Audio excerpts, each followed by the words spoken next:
नमस्कार दोस्तों, आज हम इस कहानी के अध्याय 416 से आगे देखने वाले हैं। इस चैप्टर में एमसी बिना कोई मौका दिए सीधा एक्शन लेता है, अपने खिलाफ जाने वालों को खत्म करता है और फिर बड़े लेवल पर खेलने के लिए छठे स्वर्ग की तरफ बढ़ जाता है।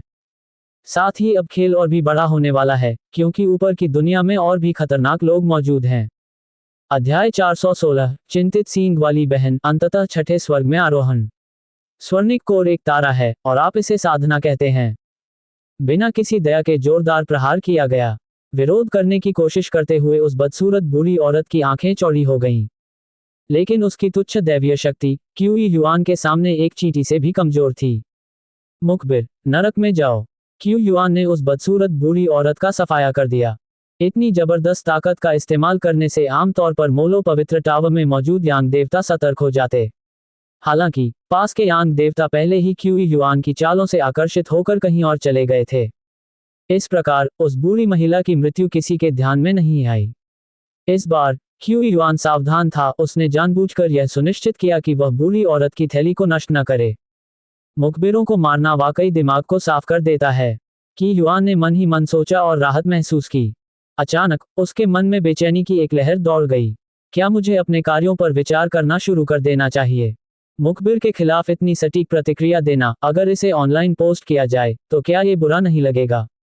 आखिरकार किसी ने उसकी शिकायत की थी और उसने तुरंत उस व्यक्ति की हत्या कर दी। इससे कुछ गहरे मुद्दे सामने आए, गंभीर मुद्दे जो समाज के नैतिक ताने बाने को प्रभावित कर सकते हैं। चिंता मत करो, अब वह मर चुकी है और किसी को पता भी नहीं चलेगा। खुद को भाग्यशाली मानते हुए क्यूई युआन ने अपनी चिंताओं को दरकिनार कर दिया। जब तक किसी को पता नहीं चलता, समाज के नैतिक मानकों से कोई समझौता नहीं होगा। मामला कुछ ज्यादा गंभीर नहीं है। उसने यह बात बूढ़ी औरत की थैली खोलकर उसमें रखे खजाने की जांच करते हुए कही। हम एक आकाश पार करने वाली जेड हॉर्न सिस्टर की आभा के साथ, और यह अभी भी गर्म है। पल भर में क्यूई युआन को सब कुछ स्पष्ट हो गया।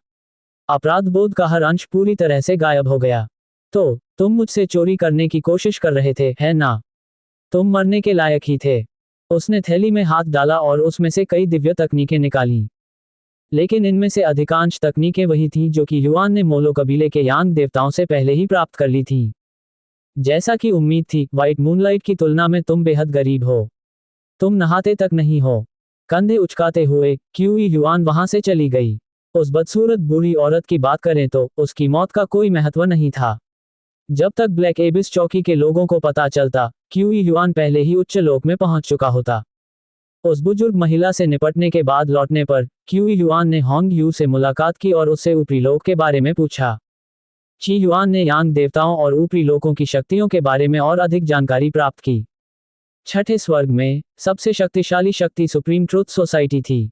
लगभग सभी सर्वोच्च सत्य स्तर के विशेषज्ञ सर्वोच्च सत्य समाज से संबद्ध थे। इसका कारण समाज की सृजनात्मक कलाकृति असंख्य सिद्धांतों की दीवार थी। ये नाम गेट ऑफ मायरीड प्रिंसिपल्स से काफी मिलता जुलता था। इस दीवार के सामने यांग देवता अपने मार्ग को बेहतर ढंग से समझ सकते थे और अपने स्वयं के सिद्धांतों को साकार कर सकते थे। इसी कारण अपने स्वाभाविक अभिमान के कारण यांग देवता भी सर्वोच्च सत्य समाज के समक्ष विनम्र हो गए। आखिरकार सर्वोच्च सत्य संगोष्ठी में हर किसी को आमंत्रित नहीं किया जा सकता था। मुझे विश्वास नहीं हो रहा कि यांग गॉड मोजी ने सुप्रीम ट्रुथ सोसाइटी के लिए इतने वर्षों तक निःशुल्क काम किया, सिर्फ संगोष्ठी में भाग लेने का निमंत्रण पाने के लिए। यांग गॉड मोजी के निवास पर क्यूई युआन को संगोष्ठी का निमंत्रण मिला। ये वर्षों के अवैतनिक परिश्रम का पुरस्कार था। अब इसका इस्तेमाल करने की जिम्मेदारी ची युआन की थी। वह मुस्कुराया, ये सोचकर कि ऊपरी लोक की सफेद चांदनी में दिखने वाली आकृतियां काफी उदार थीं। एक और चौंकाने वाला खुलासा हुआ। छठे स्वर्ग में सबसे अधिक यांग देवताओं वाला स्थान वास्तव में पहला स्वर्ग था। हालांकि प्रथम स्वर्ग में अधिकांश यांग देवता संबद्धताहीन घुमंतु साधक थे, जो अक्सर एकांत में सोते थे और आध्यात्मिक सफलता की तलाश में रहते थे। सभी यांग देवताओं को परम सत्य तक पहुंचने का अवसर नहीं मिला, और सभी यांग देवता सर्वोच्च सत्य समाज के लिए काम करने को तैयार नहीं थे ताकि उनकी सफलता की संभावना बढ़ सके। इसी कारण से यांग देवताओं का एक समूह था जिसे वैकल्पिक यांग देवता के रूप में जाना जाता था। क्योंकि वे परम सत्य तक नहीं पहुंच सकते, इसलिए कुछ उच्च स्तरीय यांग देवता अलग अलग मार्ग अपनाते हैं। वे या तो पूरी तरह से शक्ति संवर्धन पर ध्यान केंद्रित करते हैं या अपने दिव्य क्षेत्रों का विस्तार करते हैं। ये वैकल्पिक यांग देवता सामान्य यांग देवताओं से अधिक शक्तिशाली होते हैं। इनमें से सर्वश्रेष्ठ देवता तो निम्न स्तर के सर्वोच्च सत्य क्षेत्र के यांग देवताओं को भी टक्कर दे सकते हैं, लेकिन परम सत्य क्षेत्र के विशेषज्ञों के अनुसार वे अभी भी बहुत कमजोर हैं, होंग यू ने समझाया। होंग यू मन ही मन असमंजस में थी। ब्लैक एबिस का एक अतिथि बुजुर्ग ऊपरी लोक के मामलों से इतना अपरिचित कैसे हो सकता है। ऐसा लग रहा था मानो वह अभी अभी उच्च लोक में आया हो। लेकिन एक साधारण सिद्ध साधक के पास क्यूई युआन जितनी ताकत नहीं होगी। ओह, क्यूई युआन ने बुदबुदाया, फिर अचानक उसने छुपकर हमला किया। होंग यू को प्रतिक्रिया करने का समय नहीं मिला और वह क्यूई युआन के सामने बेहोश होकर गिर पड़ी। बड़े भाई, आप क्या कर रहे हैं? जियांग लिंगसू ने हैरानी से अपना मुंह ढकते हुए हौंफते हुए कहा। हम ऊपरी लोक में जाने वाले हैं, इसलिए मुझे उसे अपने पाताल लोक में रखना होगा। मैं नहीं चाहता कि बाहरी लोगों को मेरी परलोक के बारे में पता चले। हाँ, मेरा अचानक हमला तो सबको चौंका देने वाला था। किसी को इसका अंदाजा भी नहीं था। जियांग लिंगसू अवाक रह गया। वे सामान्य बातचीत कर रहे थे। भला किसने सोचा होगा कि वह अचानक हमला कर देगा। बड़े भाई, मुझ पर छुपकर हमला मत कीजिए। अगली बार कम से कम मुझे पहले से बता दीजिएगा। जियांग लिंगसू विरोध करने से खुद को रोक नहीं पाए। ठीक है, क्यूई युआन ने बेपरवाही से जवाब दिया। अचानक जियांग लिंगसू के चेहरे के भाव बदल गए। उसकी आंखें गहरी हो गईं। आह, बड़े भाई, शायद मुझे आपके पर्पल मैंशन में वापस चले जाना चाहिए। जब मैं आपके साथ बाहर जाती हूं तो लोग मुझे अजीब नजरों से देखते हैं। दरअसल लोग उसे क्यूई युआन के साथ देखकर हमेशा आश्चर्यचकित रह जाते थे। उसकी साधना का स्तर बहुत कम था। अपने स्तर पर तो वह क्यूई युआन जैसे प्रतिभाशाली व्यक्ति की नौकरानी बनने के भी योग्य नहीं थी। हालांकि होंग यू ने सीधे तौर पर कुछ नहीं कहा था, लेकिन उसकी आंखों में एक ऐसी झलक थी जिसे जियांग लिंगसू, एक महिला होने के नाते, नजरअंदाज नहीं कर सकती थी। ची युआन की बांह पकड़कर उसने पलकें झपकाते हुए उसकी ओर देखा। वरिष्ठ भाई, क्या आप कभी मेरी कम साधना के कारण मुझे नीचा समझेंगे?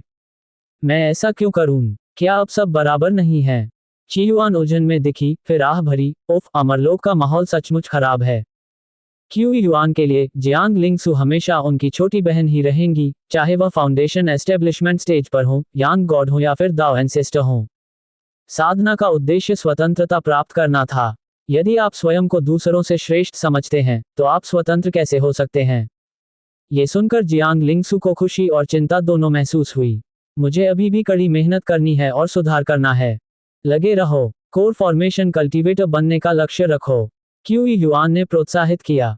अल्पविराम, मोलो पवित्र टॉवर पर यांग देवता मोजी के वेश में क्यूई युआन गहरे कोहरे में घिर गया था। जैसे ही वह प्रकट हुआ, मोलो कबीले के सभी यिन देवता विशेषज्ञों ने सम्मानपूर्वक सिर झुकाया। स्वर्गीय प्रभु, नमस्कार। चाहे वे यिन देवता हों, उच्च कोटि के यिन देवता हों या पौराणिक विशेषज्ञ हों, उन सभी ने अपने गरिमा में सिर झुकाए। उनकी नज़र में यांग देवता मोजी मोलो पवित्र टावर में एकमात्र यांग देवता थे जो इस विशाल क्षेत्र के सच्चे शासक थे।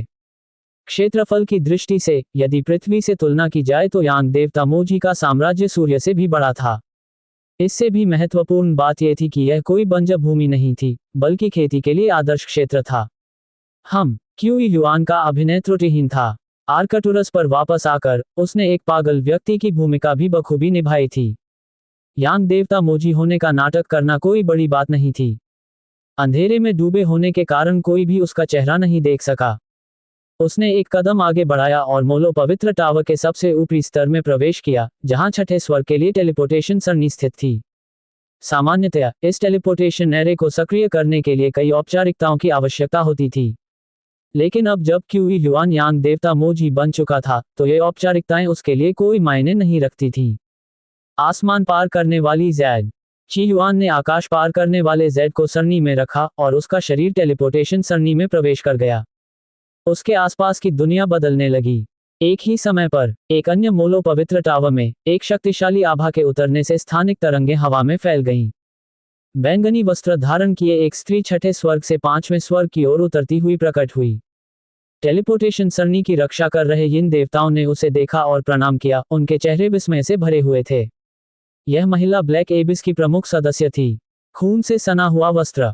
ब्लैक एबिस चौकी की ओर उड़ते हुए उसकी आंखों में बेचैनी झलक रही थी। कुछ ही क्षणों बाद वह मिलुओ क्षेत्र की ओर चल पड़ी, लेकिन उसने जहां भी खोजा उसे वह परिचित आकृति नहीं मिली। धिक्कार है, वह कहाँ चला गया? उसे मेरे संदेश क्यों नहीं मिले? क्या ऐसा हो सकता है कि वह अब स्वर्ग में नहीं है? बैंगनी वस्त्र पहने महिला घबराई हुई थी। अपने वंश की चमकती रोशनी को रिकॉर्ड करने के बाद वह इसे अपने पूर्वजों को दिखाने के लिए ब्लैक एबिस लौट आई थी। जब उसके पूर्वज ने इसे देखा तो उनके चेहरे का भाव पूरी तरह बदल गया और उन्होंने उसे आदेश दिया कि वह हर हाल में ब्लड रोब को पैतृक भूमि पर वापस लाए। उस क्षण उसे एहसास हुआ कि ब्लड रोब का वंश उसकी कल्पना से भी कहीं अधिक भयावह था। उनके पूर्वज के चेहरे के भाव से यह स्पष्ट था कि यदि वे स्वयं नीचे आ सकते तो अवश्य आते। लेकिन वह समझती थी कि उसके पूर्वजों जैसी ताकतवर शख्सियत स्वेच्छा से नहीं जा सकती। इसलिए उसे गुप्त रूप से ब्लड रोब को वापस लाने का काम सौंपा गया था। लेकिन अब ब्लड रोब का कहीं पता नहीं चल रहा था, जिससे वह बेहद चिंतित हो गई थी। क्या ऐसा हो सकता है कि वह दूसरे स्वर्ग में लौट आया हो, या शायद वह किसी दूसरे लोक में चला गया हो? बैंगनी वस्त्र धारण किए महिला का दिमाग उलझनों से भरा हुआ था। उसने कभी ऐसे नाटकीय बदलाव की उम्मीद नहीं की थी।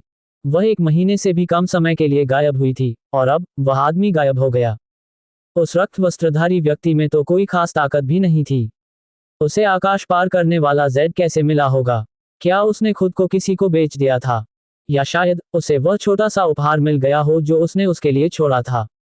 कोई जाकर 5वें स्वर्ग में सब जगह खोजो, मुझे ब्लड रोब चाहिए। बैंगनी वस्त्रधारी महिला ब्लैक एबिस चौकी पर लौटी और अपने आदेश दिए। फिर वह मोलो पवित्र टॉवर के शिखर पर चढ़ गई और अपने पूर्वज को स्थिति की रिपोर्ट देने के लिए ब्लैक एबिस मुख्यालय लौटने की तैयारी करने लगी। अल्पविराम, क्या यही छठा स्वर्ग है? घोर अंधेरे में खड़े होकर क्यूई युआन ने आंखें सिकुड़ी। उसकी आंखें जिज्ञासा और आश्चर्य से भरी हुई थीं। 5वें स्वर्ग का स्थानिक वातावरण कुछ हद तक कैंगलान दुनिया के समान था, बस वहां आध्यात्मिक ऊर्जा अधिक सघन थी। लेकिन छठा स्वर्ग अजीब तरह से एक ही समय में ठोस और नाजुक दोनों महसूस हो रहा था। ऐसा प्रतीत होता है कि छठा स्वर्ग वास्तव में सर्वोच्च सत्य स्तर के विशेषज्ञ द्वारा बनाया गया था। अन्यथा इसमें नाजुक और मजबूत होने की यह विरोधाभासी अनुभूति नहीं होती। स्वर्गीय सम्राट यांग देवता मोकुआन कुछ दिन पहले चले गए। ये हमारे दुवान युए रसातल का प्रतीक है। मोलो वंश के एक यिन देवता ने आदरपूर्वक एक प्रतीक भेंट किया। दुवान युए रसातल की रक्षा करने वालों के लिए पिछला आधा महीना बेहद तनावपूर्ण रहा था, क्योंकि वहां कोई यांग देवता मौजूद नहीं था और वे खुद को असुरक्षित महसूस कर रहे थे। अब जब यांग देवता मोजी आ गए थे तो उन सभी ने राहत की सांस ली। क्यूई युआन ने टोकन स्वीकार कर लिया और तुरंत ही उसके दिमाग में सूचनाओं का सैलाब उमड़ पड़ा।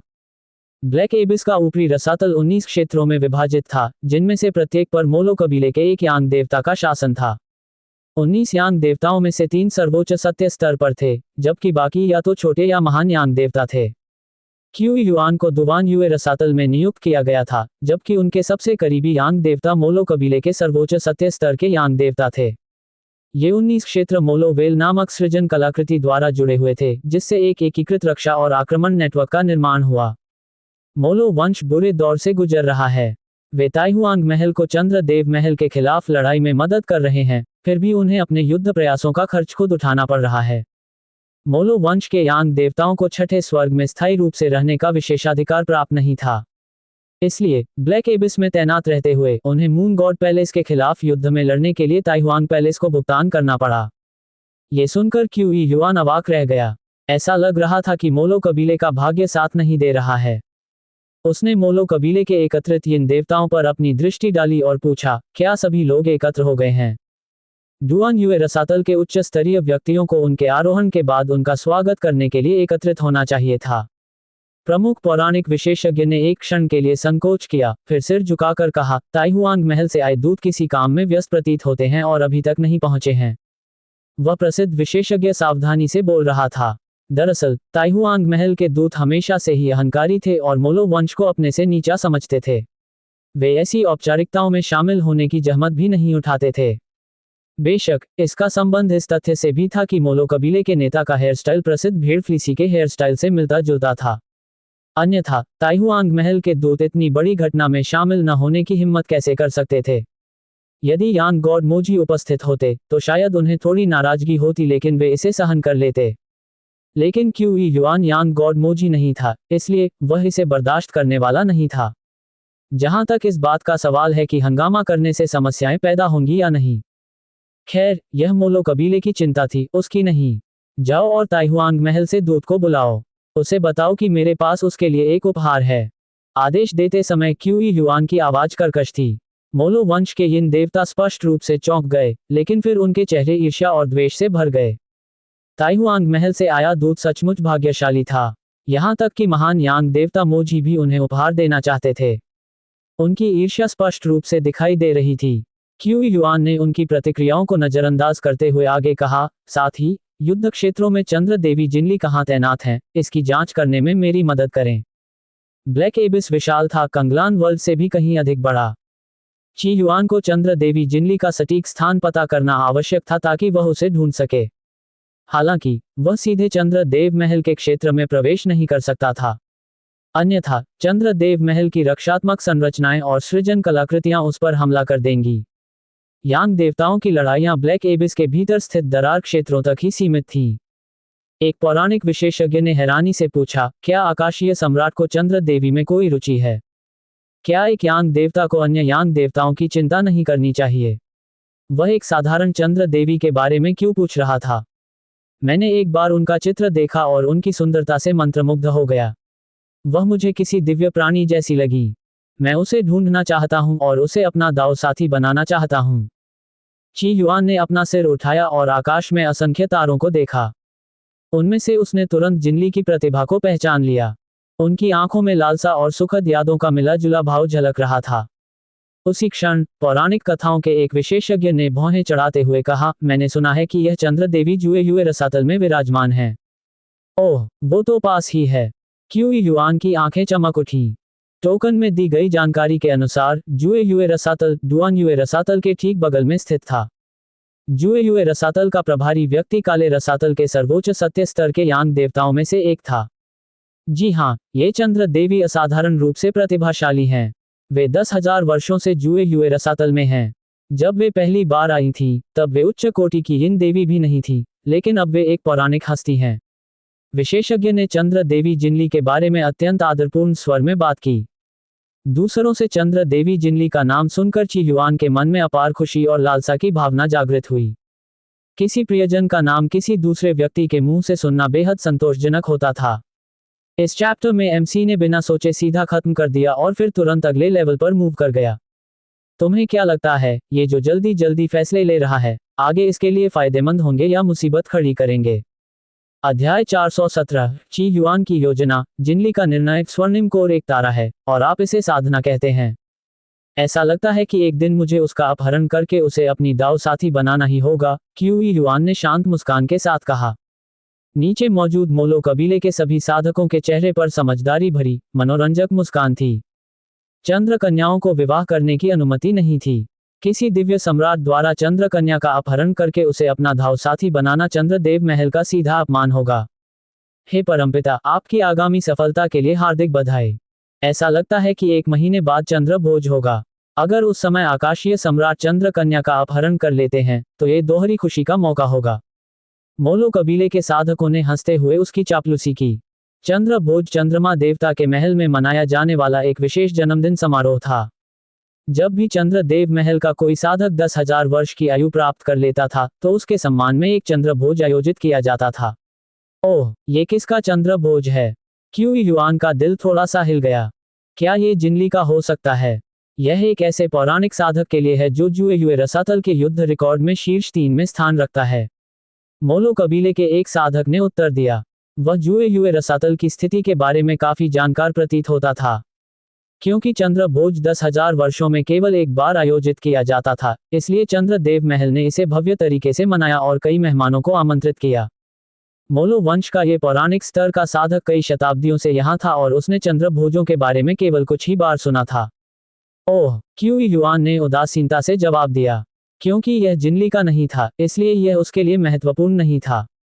बोलने के बाद उसकी आकृति पलक झपकते ही गायब हो गई और वह अपने स्टेशन की ओर चल पड़ा। चूंकि वह फिलहाल यांग देवता मोजी के रूप में भेस बदल कर रह रहा था, इसलिए उसे यह नाटक जारी रखना पड़ा। आखिरकार उसके पास छठे स्वर्ग के लिए आधिकारिक निवास प्रमाण पत्र नहीं थे। इसके अलावा अगर उसका पता चल गया, तो न केवल मोलो वंश के यांग देवता उसका पीछा करेंगे, बल्कि ताइहुआंग महल के शासक भी उसकी पहचान का पता चलने पर उसके खिलाफ कार्रवाई कर सकते हैं। जहां तक चंद्र देव महल की बात है, उसकी पत्नी जिनली और उसकी मालकिन की पत्नी के अलावा उसके लिए वहां मौजूद हर कोई अजनबी था। यद्यपि चंद्र देवियों का चंद्रदेव महल में विशेष स्थान था, फिर भी उनके पास वास्तविक शक्ति नहीं थी। चंद्रदेव महल के क्षेत्र में अनायास ही भटकने पर उनके द्वारा निर्मित कलाकृतियों द्वारा उसका नाश किया जा सकता था। इसलिए उसे जिनली से सुरक्षित तरीके से मिलना था। उसे अपनी सास का दिल भी जीतना था। क्यू युआन को खुद पर गर्व था कि वह उच्च भावनात्मक बुद्धिमत्ता वाला व्यक्ति है। जिस प्रकार उन्होंने अपनी छोटी बहन जियांग लिंगसू को 100 दिनों की दयालुता से प्रसन्न किया था, उसी प्रकार वे जिनली को अपने और चंद्रदेव महल के बीच किसी कठिन परिस्थिति में नहीं डालेंगे। भले ही चंद्रदेवों का महल चंद्र कन्याओं को विवाह करने से रोकता हो, क्या उनका कानून वास्तव में विवाह कानून से ऊपर है? क्यू युआन इस बात पर विचार कर रहा था कि क्या उसे चंद्रदेव महल का सामना करने के लिए विवाह कानून का झंडा लहराना चाहिए। लेकिन फिर उसने पुनर्विचार किया। आखिरकार चंद्रदेव महल जिनली का घर था। यह अच्छा तरीका नहीं होगा। उन्हें भावनात्मक रूप से उनसे अपील करनी पड़ी। मैं यहाँ नया हूँ, इसलिए मुझे जुए रसातल के नेता से मिलना चाहिए। उच्च भावनात्मक बुद्धिमत्ता वाला व्यक्ति होना थका देने वाला होता है। क्यू युआन ने सोचा कि कभी कभी उच्च भावनात्मक बुद्धिमत्ता होना बोझ भी हो सकता है। डुआन युए रसातल के पास स्थित जुए रसातल की देखरेख एक सर्वोच्च सत्य स्तर के यांग देवता द्वारा की जाती थी। ये सर्वोच्च सत्य यांग गॉड मोजी का श्रेष्ठ था। अगर क्यू युआन में भावनात्मक बुद्धिमत्ता की कमी होती तो वह नेता को पूरी तरह से नजरअंदाज कर देता। लेकिन चूंकि वह उच्च भावनात्मक बुद्धिमत्ता वाला साधक था, इसलिए उसे नेता के प्रति सम्मान व्यक्त करना आवश्यक था। अन्यथा बाद में वह मुसीबत में पड़ सकता है। एक ही व्यक्ति में सामाजिक चिंता और उच्च भावनात्मक बुद्धिमत्ता का सहअस्तित्व मुझे उस प्रसिद्ध उद्धरण की याद दिलाता है, सूर्य और चंद्रमा को थामना, तारों को तोड़ना। आईने में अपना प्रतिबिंब देखकर क्यू युआन खुद की प्रशंसा करने से खुद को रोक नहीं सका। इस समय वह आत्मविश्वास से भरे व्यक्ति का साक्षात उदाहरण थे। ची युआन ने तुच्छ बातों के बारे में सोचना बंद कर दिया और इसके बजाय सामने की स्थिति के लिए रणनीति बनाना शुरू कर दिया। कुछ समय बाद एक संदेश आया। ची युआन के चेहरे पर शांति का भाव बना रहा। दुवान युए रसातल में तैनात ताइहुआंग महल का दूत आ चुका था। प्रवेश करना। उनके आदेश पर विशाल हॉल के दरवाजे खुल गए और एक पौराणिक विशेषज्ञ ने प्रवेश किया, जिसके बाद मोलो कबीले के कई यिन देवता भी आए। ताइहुआंग महल के उस पौराणिक विशेषज्ञ का नाम मास्टर बेतेंग था और उनका चेहरा खुशी से खिल उठा था। ताइहुआंग महल में वह एक महान विद्वान के रूप में विख्यात थे। हालांकि यह उच्च दर्जा केवल साधारण यिन देवताओं के मामले में ही लागू होता था। जब यांग गॉड सेलेस्टियल सॉवरेन्स की बात आती थी तो उसे बहुत सतर्क रहना पड़ता था और उनसे मिलने के लिए भी उसे बहुत प्रयास करने पड़ते थे। लेकिन यहाँ इस काली खाई में वह सचमुच एक कुलीन परिवार के बेटे की तरह जी रहा था। मोलो वंश के यांग देवता भी उनके साथ शिष्टाचार और सम्मान का व्यवहार करते थे। अब दुवान युए रसातल से नवगठित यांग देवता उनसे तुरंत मिलना चाहते थे और बोनस के तौर पर स्वर्गीय सम्राट उसे एक उपहार भी देने वाले थे। इस समय मास्टर बेतेंग पूरे जोश में थे, उत्सुकता से आगे बढ़ रहे थे और ये देखने के लिए बेताब थे कि यह यांग देवता उन्हें क्या उपहार देंगे। प्रणाम स्वरूप स्वर्गिक सम्राट। मास्टर बेतेंग ने आदरपूर्वक प्रणाम किया। दूसरों के प्रति अपने अहंकार के बावजूद उन्होंने एक यांग देवता के प्रति उचित शिष्टाचार बनाए रखा। प्रणाम करने के बाद उसने ऊपर देखा और स्वर्गीय सम्राट की आकृति पर एक नजर डाली। ताइहुआंग महल में वह कभी भी यांग देवता की ओर सीधे देखने की हिम्मत नहीं करता था, लेकिन यहाँ उसे साहस महसूस हुआ। हालांकि उनके प्रयासों के बावजूद वह यांग देवता की आकृति को पहचान नहीं सके, क्योंकि वह आकृति धुंधली थी। ये श्रद्धा का एक विशिष्ट प्रदर्शन था। इस समय सिंहासन पर विराजमान यांग देवता ने अपनी विशाल और पवित्र आवाज में कहा, तुमने सबसे पहले किस पैर से कदम रखा था? मोलो वंश के यिन देवता अचंभित थे, उन्हें समझ नहीं आ रहा था कि यांग देवता ने ऐसा प्रश्न क्यों पूछा। मास्टर बेतेंग क्षण भर के लिए स्तब्ध रह गए, उन्हें इस अचानक पूछे गए प्रश्न की उम्मीद नहीं थी। हालांकि असाधारण स्मृति वाले एक कृषक होने के नाते उन्होंने तुरंत ही सारी बातें याद कर लीं। आपका विनम्र सेवक दोनों पैर एक साथ रखकर अंदर आया, उसने उत्तर दिया। सिंहासन पर बैठे क्यू युआन जवाब सुनकर अचंभित रह गए। आप स्क्रिप्ट का पालन नहीं कर रहे हैं। उसका मूड खराब हो गया। दोनों पैर एक साथ रखकर अंदर आना, मुझे ऐसे लोग सबसे ज्यादा नापसंद हैं। ची युआन की आवाज बिजली की तरह गूंजी, जिससे उनके आसपास की आध्यात्मिक ऊर्जा कांप उठी। जब कोई यांग देवता क्रोधित हो जाता था तो उसका प्रभाव आकाश और पृथ्वी पर पड़ सकता था, जिससे पूरी दुनिया कांप उठती थी।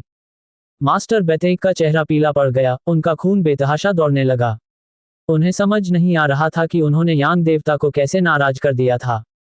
मोलो कबीले के आसपास के यिन देवता डर से कांपते हुए बेचैन निगाहों से एक दूसरे को देख रहे थे। उन्हें चिंता थी कि कहीं वे भी इसमें न फंस जाएं। यांग देवता ताइहुआंग महल से डर सकते हैं और दूत को सीधे नुकसान नहीं पहुंचाएंगे, लेकिन यिन देवता आसानी से अप्रत्यक्ष रूप से नुकसान का शिकार हो सकते हैं। मुझे समझ नहीं आ रहा, मैंने स्वर्गिक सम्राट को कैसे नाराज कर दिया। मास्टर बेतेग हकलाते हुए बोले, उनका चेहरा चिंता से लाल हो गया था।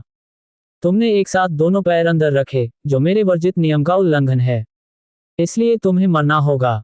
ये शब्द सुनकर यिन देवता अवाक रह गए। दोनों पैर एक साथ, इसमें क्या गलत था? बेशक वे क्यूई युआन के अनोखे हास्यबोध को नहीं समझ पाए। क्यूई युआन ने उंगली से इशारा किया।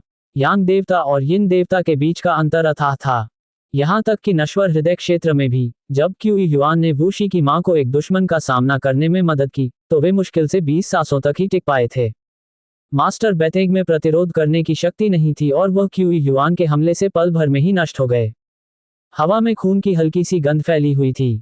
उस क्षण भर में कभी गौरवान्वित रहे मास्टर बेतेग की मृत्यु हो गई। कमरे में मौजूद यिन देवता सन्नाटे में खड़े थे, सांस लेने से भी डर रहे थे। स्थिति बेहद गंभीर हो गई थी। ताइहुआंग महल के दूत ने महल की प्रतिष्ठा का प्रतिनिधित्व किया, और अब यांग देवता ने उसे मार डाला। यदि ताइहुआंग महल को पता चल गया और वे क्रोधित हो गए, खैर यांग देवता शायद ठीक ही होंगे, लेकिन बाकी सब। मोलो वंश निश्चित रूप से ताइहुआंग महल के क्रोध को शांत करने के लिए उनमें से कुछ को बलि का बकरा बनाएगा। क्या हुआ? क्या आप में से किसी को मास्टर बेतेग को मारने से कोई आपत्ति है? ची युआन की निगाहें यिन देवताओं पर घूम पड़ी, उनका चेहरा शांत था। यिन देवता कांप उठे, उन्हें ऐसा महसूस हो रहा था मानो उन पर कोई बड़ी आपदा मंडरा रही हो। इसी क्षण एक यिन देवता ने उत्साह से भरे चेहरे के साथ कहा, स्वर्गीय सम्राट ने सही काम किया। वह आदमी इसके लायक था। मैं हमेशा से उससे नफरत करता था और उसने आपके निषेध का उल्लंघन किया, उसे मरना ही था। ये सुनकर क्यूई युआन ने सहमति में सिर हिलाया। आपका नाम क्या है? चापलूस का होना हमेशा अच्छा होता है। आपका विनम्र सेवक चुवानपू है। यिन देवता ने आदरपूर्वक सिर झुकाया, उनका चेहरा उत्साह से दमक रहा था। ची युआन अपनी हंसी नहीं रोक पाए। तुम्हारा नाम तुम्हारे व्यवहार से बिल्कुल मेल खाता है। उन्हें इतने सटीक संयोग की उम्मीद नहीं थी। जीवन सचमुच मनोरंजक आश्चर्यों से भरा हुआ था। चुवानपू को यह बिल्कुल नहीं पता था कि क्यूई युआन का क्या मतलब था, लेकिन स्वर्गीय सम्राट को प्रसन्न देखकर वह भी मुस्कुरा दिया। मैंने मास्टर बेतेग को इसलिए मार डाला क्योंकि मैं उन्हें लंबे समय से नापसंद करता था। हम इस युद्ध को लड़ने के लिए पैसे देते हैं और फिर कोई अहंकारी मूर्ख आकर अपनी धौंस जमाने लगता है, कितना परेशान करने वाला है। अन्य यिन देवताओं ने सहमति में सिर हिलाया, उनमें से कुछ ने संतुष्टि की एक साझा भावना महसूस की। ऐसा प्रतीत होता है कि मास्टर बेतेग काफी समय से उनके साथ दुर्व्यवहार और अत्याचार कर रहे थे। वह मरने लायक ही था। मास्टर बेतेग ने हम पर अत्याचार करते हुए ताइहुआंग महल के यांग देवताओं को धोखा दिया। उनकी मृत्यु उचित थी। हालांकि उनके मन में ताइहुआंग महल के प्रति द्वेष था, लेकिन किसी ने भी यांग देवताओं के प्रति इसे निर्देशित करने का साहस नहीं किया। आखिरकार यांग देवता दयालु थे, लेकिन मास्टर बेतेग जैसे लोगों द्वारा धोखा खा चुके थे। अल्पविराम। आकाश में प्रकाश की एक चमकदार लकीर चमकी। एक चंद्रयान अर्धचंद्र की तरह चमकीला, एकदम साफ और पारदर्शी था, जो हर तरह के दिव्य खजानों, उत्तम शराब और स्वादिष्ट व्यंजनों से लदा हुआ था। सफेद वस्त्र धारण किए महिला पर चांदनी पड़ रही थी। उसकी सुंदर पोशाक पर खिले बेर के फूल और भी अधिक जीवंत हो उठे थे, मानो बर्फ में खिले बेर के फूलों जैसी शीतल सुंदरता बिखेर रहे हों। फिर भी पोशाक की मालकिन की तुलना में ये फूल फीके पड़ गए। यू शुआंग, तुम क्यों आए हो? शुद्ध सफेद वस्त्र पहने जिनली ने ठंडी महिला को पास आते देख अपनी आंखों में थोड़ी हैरानी के साथ मुस्कुराया। 1 महीने से भी कम समय में तुम्हारा जन्मदिन है। मैंने सोचा कि तुमसे मिलने आ जाऊं और तुम्हारा हालचाल पूछ लूं। यू शुआंग मुस्कुराई, मुझे चिंता थी कि कहीं तुम अकेलापन महसूस न कर रहे हो। ये तो बस एक आम जन्मदिन है, कोई चंद्र भोज नहीं। जिनली का लहजा उदासीन था, हालांकि उसके सीने में हल्की सी गर्माहट महसूस हुई। युतियाओ का जन्मदिन भी तुम्हारे ही दिन है और वो चंद्रोत्सव मना रही है। उसके सारे दोस्त वहां होंगे। मैं तुम्हें अकेले दिन बिताते हुए नहीं देख सकती। युए शुआंग ने धीरे से कहा, उसकी आंखों में थोड़ी सी शर्मिंदगी झलक रही थी। वांग्युए महाद्वीप में वापस आने पर वह और जिनली फंस गए थे। 2 चंद्र कन्याओं में से एक को छोड़ना पड़ा। वह जिनली थी। यदि उस निर्चेहरे वाले तलवार देवता का हस्तक्षेप न होता तो जिनली शायद उसी समय मर गई होती। इसी वजह से यू शुआंग हमेशा अपनी बहन के प्रति अपराधबोध महसूस करती थी। ये तो बस जन्मदिन है, बाकी दिनों से कोई अलग नहीं है। आने वाले दिनों में मैं ज्यूयू रसातल में और गहराई तक जाने और मोलो कबीले के कुछ और लोगों को मार गिराने की योजना बना रही हूँ। बोलते हुए जिनली के चेहरे पर एक शक्तिशाली रक्तपिपासु आभा झलक रही थी। कभी कोमल दिखने वाली वह युवती वर्षों में पूरी तरह बदल चुकी थी। क्या तुमने पर्याप्त पुण्य अर्जित कर लिया है? यू शुआंग ने पूछा। हाँ, बस थोड़ा और बाकी है। जिनली ने उत्साह से सिर हिलाया, उसकी खूबसूरत आंखें उम्मीद से चमक रही थीं। लगभग एक दशक में उसकी योग्यता पर्याप्त होगी और वह चंद्रदेव संप्रभु से अपनी एक इच्छा पूरी करने का अनुरोध कर सकती है। तुम बहुत करीब हो, जल्दबाजी करने की कोई जरूरत नहीं है। चंद्र भोज के दिन क्यों न हम साथ में शांति से भोजन करें। उसके बाद मैं तुम्हारे मिशन में तुम्हारे साथ शामिल हो जाऊंगी, यू शुआंग ने सुझाव दिया। जिनली एक पल के लिए रुकी, फिर सिर हिलाकर बोली, ठीक है। उसी क्षण यू शुआंग ने अचानक पूछा, आप चंद्रदेव सम्राट से क्या मांगने की योजना बना रहे हैं? क्या ये उसे ढूंढना है, उसे बचाना है, उसे फिर से जीवित करना है, या चंद्र कन्याओं को विवाह करने की अनुमति नहीं है?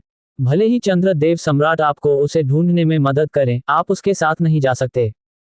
या फिर क्या आप चंद्रदेव से यह विनती करने की योजना बना रही हैं कि वे आपको चंद्र कन्या की उपाधि से मुक्त कर दें ताकि आप स्वयं उन्हें ढूंढ सकें और उनके साथ रह सकें?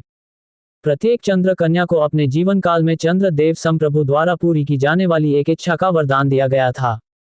जिनली कुछ देर चुप रही, फिर अंत में मुस्कुराई। उसकी असीम सुंदरता बर्फ में खिले बेर के फूलों की तरह चमक उठी। जब तक वह जीवित है, उसे एक बार फिर देखना मेरे जीवन का सबसे बड़ा आशीर्वाद होगा।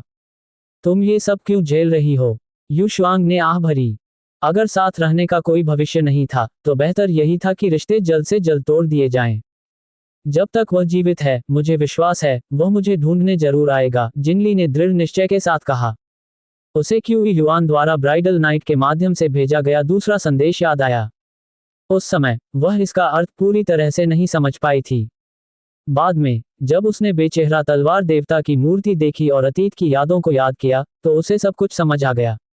ये शब्द उस निर्चेहरे तलवार देवता ने कहे थे जब वह जुलाई झील पर व्यर्थ प्रतीक्षा कर रहा था और दूर समय से भावी महारानी जिनली को संबोधित कर रहा था। समय की बाधाओं को पार करते हुए भी उसने घोषणा की थी कि वह उससे फिर मिलेगा। तुम, यू शुआंग ने आह भरते हुए कहा, अनगिनत साल सब कुछ मिटा सकते हैं। इतना समय बीत गया है, तुम कैसे यकीन कर सकती हो कि वह अभी भी वही आदमी है जिसे तुम याद करती हो? स्मृति की शक्ति अक्सर इतनी प्रबल होती है कि वास्तविक व्यक्ति भी उसे पार नहीं कर सकता। अपने लिंगलोंग युक्सी को थामे जिनली की आंखें एक उज्ज्वल मुस्कान से चमक उठी। उसे उस व्यक्ति की याद आ गई जो जुलाई झील के किनारे बर्फ से ढके कंधों के साथ पहरा दे रहा था। उसे उस तलवारबाज वीर की याद आई जिसने 100 शहरों में उसका हाथ थामकर काले वस्त्रधारी रक्षकों का वध किया था। उसने उस निडर तलवारबाज के बारे में सोचा जिसने अकेले ही मृत्यु के द्वार की रक्षा की, 300 वर्षों तक युद्ध किया और 3000 राक्षसों को पराजित किया।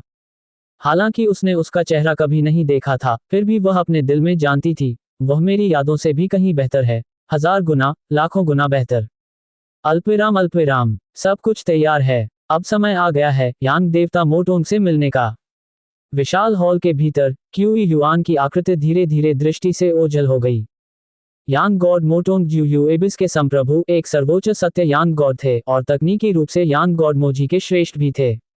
मोलो कबीले के पास कुल 5 सर्वोच्च सत्य यांग देवता थे, जिनमें से 3 ब्लैक एबिस में तैनात थे, जो इस बात को उजागर करता है कि मोलो कबीले ने मून गॉड पैलेस के साथ युद्ध को कितनी प्राथमिकता दी थी। यांग गॉड मोटोंग के साथ होने वाली यह आगामी मुलाकात मेरे अभिनय कौशल की असली परीक्षा लेगी। मुझे ऐसा लग रहा है कि इस प्रदर्शन के बाद मैं पृथ्वी पर वापस लौटकर अकादमी पुरस्कार के लिए दावेदारी पेश कर सकता हूं। मैं सचमुच एक आत्मविश्वासी व्यक्ति हूं। हालांकि यांग देवता मोजी और यांग देवता मोटोंग के बीच बहुत अधिक बातचीत नहीं हुई, फिर भी दोनों मोलो वंश के यांग देवता थे। ची युआन की ओर से कोई भी छोटी सी गलती उसकी पहचान उजागर कर सकती है। इसके अलावा यांग देवता मोटोंग की यह यात्रा केवल अपने वरिष्ठ के प्रति सम्मान व्यक्त करने के बारे में नहीं थी। क्यू युआन ने मछली पकड़ने और आकर्षक खजानों से उच्च पदस्थ नेता को लुभाने की भी योजना बनाई थी। इस उद्देश्य से उसने यांग गॉड मोजी का पूरी तरह से ब्रेन वॉश कर दिया था ताकि उससे अधिक जानकारी प्राप्त कर सके। उसने दुवान युए रसातल में जाल भी बिछा रखे थे और उसके प्रदर्शन का इंतजार कर रहा था। एक परम सत्य यांग देवता, उसे पाना ज्यादा मुश्किल नहीं होना चाहिए, है ना? ची युआन सोचने लगा। उन्होंने इससे पहले कभी भी परम सत्य यांग देवता से युद्ध नहीं किया था, लेकिन त्वरित आकलन करने के बाद उन्होंने निष्कर्ष निकाला कि इससे कोई समस्या नहीं होगी। आखिरकार उसकी दाहिनी भौं अनियंत्रित रूप से नहीं फड़क रही थी, जिसका मतलब था कि सब कुछ योजना के अनुसार चल रहा था। दुर्भाग्यवश ये काला रसातल है, मोलो वंश नहीं। अगर यांग देवता मोटोंग बहुत लंबे समय तक गायब रहते हैं तो निश्चित रूप से किसी का ध्यान इस ओर जाएगा। क्यू युआन ने आह भरी और फिर जुए युए रसातल की ओर चल पड़ा। इस चैप्टर में एमसी बड़ी चाल चलने की तैयारी कर रहा है और सामने अब उससे भी बड़े लोग हैं। तुम्हें क्या लगता है, इसकी ये योजना सफल होगी या यहीं से इसका खेल बिगड़ सकता है? अध्याय 418 यांग गॉड मोटोंग की गणनाएं। स्वर्णिम कोर एक तारा है और आप इसे साधना कहते हैं। रात घोर अंधेरी थी, बादल ऊंचे ऊंचे जमा थे, केवल चांदनी की कुछ किरणें ही छनकर ची युआन के लाल रंग के वस्त्र पर पड़ रही थीं। एक बार फिर बिना आवाज वाली ध्वनि उसके कानों तक पहुंची। जैसे जैसे क्यू युआन तेजी से आगे बढ़ रहा था, उसने खेल की जेड पर्ची को अपने हाथ में पकड़ रखा था और उसके अंदर बने प्रतीकों को देख रहा था। मैं अभिनेता की भूमिका निभाने में व्यस्त हूं। तुम पहले तो मुंह खोलकर बोलना सीखो, वरना मुझे समझ ही नहीं आएगा कि तुम क्या कहना चाह रहे हो। जेड की चादर के अंदर केवल सन्नाटा था, लेकिन क्यू युआन को अभी भी वह बिना आवाज वाली ध्वनि सुनाई दे रही थी और उसके दिमाग में अनगिनत अनुमान दौड़ रहे थे। आप कौन हैं? क्या आप ताइजू हो सकते हैं, इतने अलौकिक कि आप बोल भी नहीं सकते? या तुम अराजकता हो, निराकार और बिना किसी विशेषता के? यह अफसोस की बात है कि मैं नुवा नहीं हूं, वरना मैं तुम्हारी मिट्टी की मूर्ति बनाकर तुम्हें चेहरा दे सकता था। क्यू युआन बड़बड़ाता रहा। मेरा नाम ची युआन है और जल्द ही मैं तुम्हारा खेल खेलूंगा। देखते हैं कि तुम उतने ही अच्छे हो जितना तुम सोचते हो। लाल रंग का चोला पहने हुए क्यू युआन की आकृति नीचे उतरी। उसके चारों ओर की आध्यात्मिक ऊर्जा कांप उठी, जो एक यांग देव दिव्य सम्राट के आगमन की घोषणा कर रही थी। मोजी यांग गॉड मोटोंग को सम्मान देता है। क्योंकि वह अभिनय कर रहा था, इसलिए क्यू युआन ने सम्मानजनक व्यवहार सुनिश्चित किया। वह जुए युए रसातल में शान से खड़ा रहा, लेकिन फिर उसने थोड़ा झुककर प्रणाम किया। क्यू युआन के आगमन की खबर सुनकर जुए युए रसातल में तैनात सभी पौराणिक हस्तियों और साधारण महान सरदारों ने अपने सिर झुका लिए। अंधेरे में एक कर्कश आवाज सुनाई दी, प्रवेश करना। जुए युए रसातल के ऊपर आकाश फट गया और दरार से आध्यात्मिक ऊर्जा का एक विशाल प्रवाह फूट पड़ा। ची युआन ने अपना सिर उठाया और दरार को ऐसे देखा मानो उसे ठंडी, भावहीन आंखों का एक जोड़ा दिखाई दे रहा हो। सर्वोच्च सत्य के प्रत्येक विशेषज्ञ का अपना अपना सत्य था। यांग गॉड मोटोंग की सच्चाई के बारे में क्यू युआन को यकीन नहीं था। इस समय वह बेहद सतर्क था। मोजी की छवि को बनाए रखने के लिए उसने अपनी आभा को पूरी तरह से छिपा रखा था। ची युआन दरार में प्रवेश कर गया। जब वह दोबारा प्रकट हुआ तो उसने खुद को एक शून्य और अथाह खाई में पाया। नीले बादल चारों ओर तैर रहे थे और कई सड़ी हुई लोहे की जंजीरें खाई के ऊपर फैली हुई थीं, जो एक विशाल पत्थर को थामे हुए थीं। पत्थर पर हड्डियों के सिंहासन के ऊपर एक विशालकाय आंख थी। न शरीर, न अंग, बस एक विशाल आंख। ये यांग देवता मोटोंग का वास्तविक रूप था। इन यांग देव दिव्य सम्राटों के लिए, विशेषकर जिनके शत्रु हैं, जब तक कि उनका भूतकाल और वर्तमान स्वरूप पूरी तरह से एकीकृत न हो जाए, एक शत्रु उनके भूतकाल का फायदा उठाकर उनके वास्तविक रूप का पता लगा सकता है। यह एक अत्यंत खतरनाक स्थिति है। तुम 100,000 वर्षों तक दुवान युए रसातल की रक्षा करोगे। साथ ही यांग देवताओं के रूप में हमें अधिक बातचीत करनी चाहिए। यांग देवता मोटोंग की कर्कश आवाज गूंजी। जैसा होना चाहिए। क्यू युआन ने सिर हिलाया। ये जगह घोर अंधेरी थी, लगभग कोई रोशनी नहीं थी। ची युआन ने अनुमान लगाया कि इसका कारण शायद ये हो सकता है कि यांग गॉड मोटोंग का वास्तविक रूप एक आंख था। बहुत अधिक धूप उसकी दृष्टि को नुकसान पहुंचा सकती थी। अगर उसे निकट दृष्टि दोष हो जाए तो क्या ये बुरा नहीं होगा? क्यू युआन लगभग पूछना ही चाहती थी कि क्या यांग गॉड मोटोंग को चश्मे की जरूरत है, लेकिन फिर उसने खुद को याद दिलाया कि वह यांग गॉड मोजी एक अभिनेता की भूमिका निभा रहा है, इसलिए उसने उस इच्छा को दबा दिया। क्यू युआन अपनी स्वयं की निष्ठा से प्रेरित हुआ। एक अच्छा अभिनेता बनने के लिए उसे अपने स्वभाव को दबाना पड़ा और उसने इसके लिए बहुत कुछ त्याग किया। मैंने सुना, तुमने ताइहुआंग महल के दूत को मार डाला, यांग गॉड मोटोंग ने फिर से कहा, उसकी आवाज कर्कशता के अलावा किसी भी स्पष्ट भावना से रहित थी। मैं स्वयं दुवान युए रसातल में पहुंचा। दूत होने के बावजूद वह मेरा स्वागत करने नहीं आया, वह मृत्यु का पात्र था। क्यू युआन ने साहपूर्वक घोषणा की। वह इसके लायक ही था, यांग गॉड मोटोंग ने उत्तर दिया। वह तो सिर्फ ताइहुआंग महल का एक दूत था, उसे मारना कोई बड़ी बात नहीं थी। समझने के लिए धन्यवाद, हे स्वर्गिक सम्राट। क्यू युआन ने अपनी भूमिका निभाना जारी रखा। उस क्षण क्यू युआन को अपनी पीठ पर एक झुनझुनी सी महसूस हुई, मानो अनगिनत आंखें उसे देख रही हों। उसने अपनी ऊर्जा को मजबूती से समेटा, उसकी निगाहें शांत रहीं, मानो वह आसपास की भेदने वाली निगाहों से अनजान हो। फिर यांग देवता मोटोंग ने दोबारा कहा, कुछ दिनों में जुएयुए रसातल में चंद्र भोज का आयोजन होगा। मोजी, क्या तुम मेरे साथ इस पार्टी में शामिल होकर कुछ बड़ा करना चाहोगी? रक्तरंजित आंखों ने क्यू युआन को देखा, जिसे अचानक अपनी तुच्छता का गहरा एहसास हुआ। ऐसा लग रहा था मानो यह आंख अस्थि सिंहासन पर नहीं होनी चाहिए, बल्कि आकाश में लटकी होनी चाहिए। क्या स्वर्गीय सम्राट जुएयुए रसातल पर हमला करने का इरादा रखते हैं? क्यू युआन ने आश्चर्य का नाटक किया। चंद्रमा देव महल की सृजन कलाकृति युहुआंग अवशेष चंद्रमा पहरा दे रही है। मुझे डर है, यह आसान नहीं होगा। चंद्र देव महल में कई सृजनात्मक कलाकृतियां मौजूद थीं। ब्लैक एबिस में युहुआंग रेमनेंट मून नामक एक ऐसी ही कलाकृति ने उस क्षेत्र की रक्षा की। युहुआंग अवशेष चंद्रमा ने ब्लैक एबिस के भीतर मून गॉड पैलेस के सभी क्षेत्रों को आपस में जोड़ दिया, जिससे वे शांत शून्य क्षेत्र में स्थित हो गए। ये यांग देवताओं को निशाना बनाकर किया गया एक प्रकार का आध्यात्मिक हमला था। इस क्षेत्र में कदम रखने वाले किसी भी दिव्य सम्राट को इस अनूठे हमले का सामना करना पड़ेगा। जो लोग मुश्किल से यांग देव स्तर तक पहुंचे थे, जिनकी आत्माएं कमजोर थीं, वे तुरंत शिकार बन जाते थे। यहां तक कि दोषरहित आत्मा वाले दिव्य सम्राटों की सुरक्षा भी कमजोर पड़ जाएगी, जिससे वे असुरक्षित हो जाएंगे। उस समय चंद्र देव महल के यांग देवता घातक प्रहार कर सकते थे। प्रत्येक सृजन कलाकृति में अद्वितीय क्षमताएं थीं। युहुआंग अवशेष चंद्रमा यांग देवता मोटोंग ने मुस्कुराते हुए कहा, दुनिया में महत्वाकांक्षी लोगों की कमी कभी नहीं होती। चंद्र देव महल में एक पौराणिक साधक है जो 5 लाख वर्षों से पौराणिक स्तर पर ही अटका हुआ है। अपने जीवन काल में वह चंद्र देव महल के भीतर स्थित यांग देव लोक तक कभी नहीं पहुंच पाएगी। मैंने उसे इस लोक तक पहुंचने में मदद करने का वादा किया है, और बदले में वह मेरी मार्गदर्शक बनेगी। युहुआंग अवशेष चंद्रमा पर उसका अधिकार मामूली और नगण्य है, लेकिन ये पर्याप्त है। यांग देव क्षेत्र में प्रवेश करना स्वर्ग तक पहुंचने जितना ही कठिन है। क्यू युआन ने मोजी के रूप में अपनी भूमिका निभाते हुए संदेह व्यक्त किया। उनके शब्दों से यह आशय निकलता था कि यांग देवता मोटोंग के लिए भी यांग देवता स्तर तक पहुंचना अत्यंत कठिन था। महज एक वादा, अगर मैं उसे आगे बढ़ने में मदद नहीं कर सकता तो क्या इससे कोई फर्क पड़ता है? वह महज एक पौराणिक पात्र है।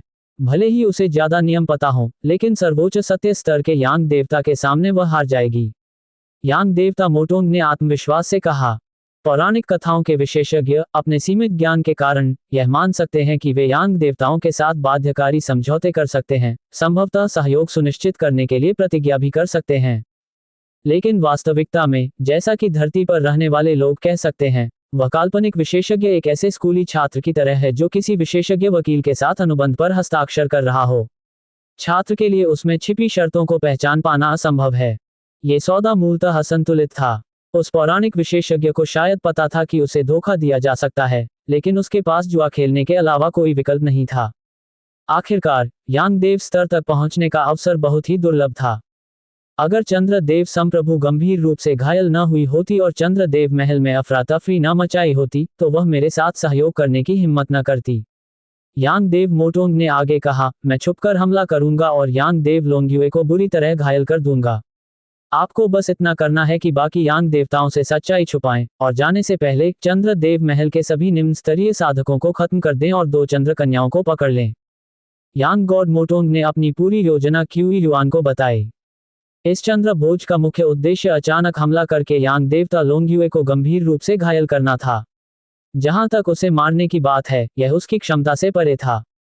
इसके अतिरिक्त यांग देवता मोटोंग ने चंद्र देव महल के निम्न स्तर के साधकों को मारने और 2 चंद्र कन्याओं का अपहरण करने की योजना बनाई थी। यह एक उल्लेखनीय उपलब्धि थी। ची युआन ने आंखें सिकोड़ते हुए गहराई से सोचने का नाटक किया। क्या ये कोई जाल हो सकता है? क्या आपको मुझ पर भरोसा नहीं है? नहीं। क्यू युआन ने तुरंत झुककर एक अधीनस्थ की भूमिका निभाई। उन्हें ऐसा महसूस हो रहा था कि उनके अभिनय कौशल में हर मिनट सुधार हो रहा है। क्या आपकी रुचि है? यांग गॉड मोटोंग ने फिर पूछा।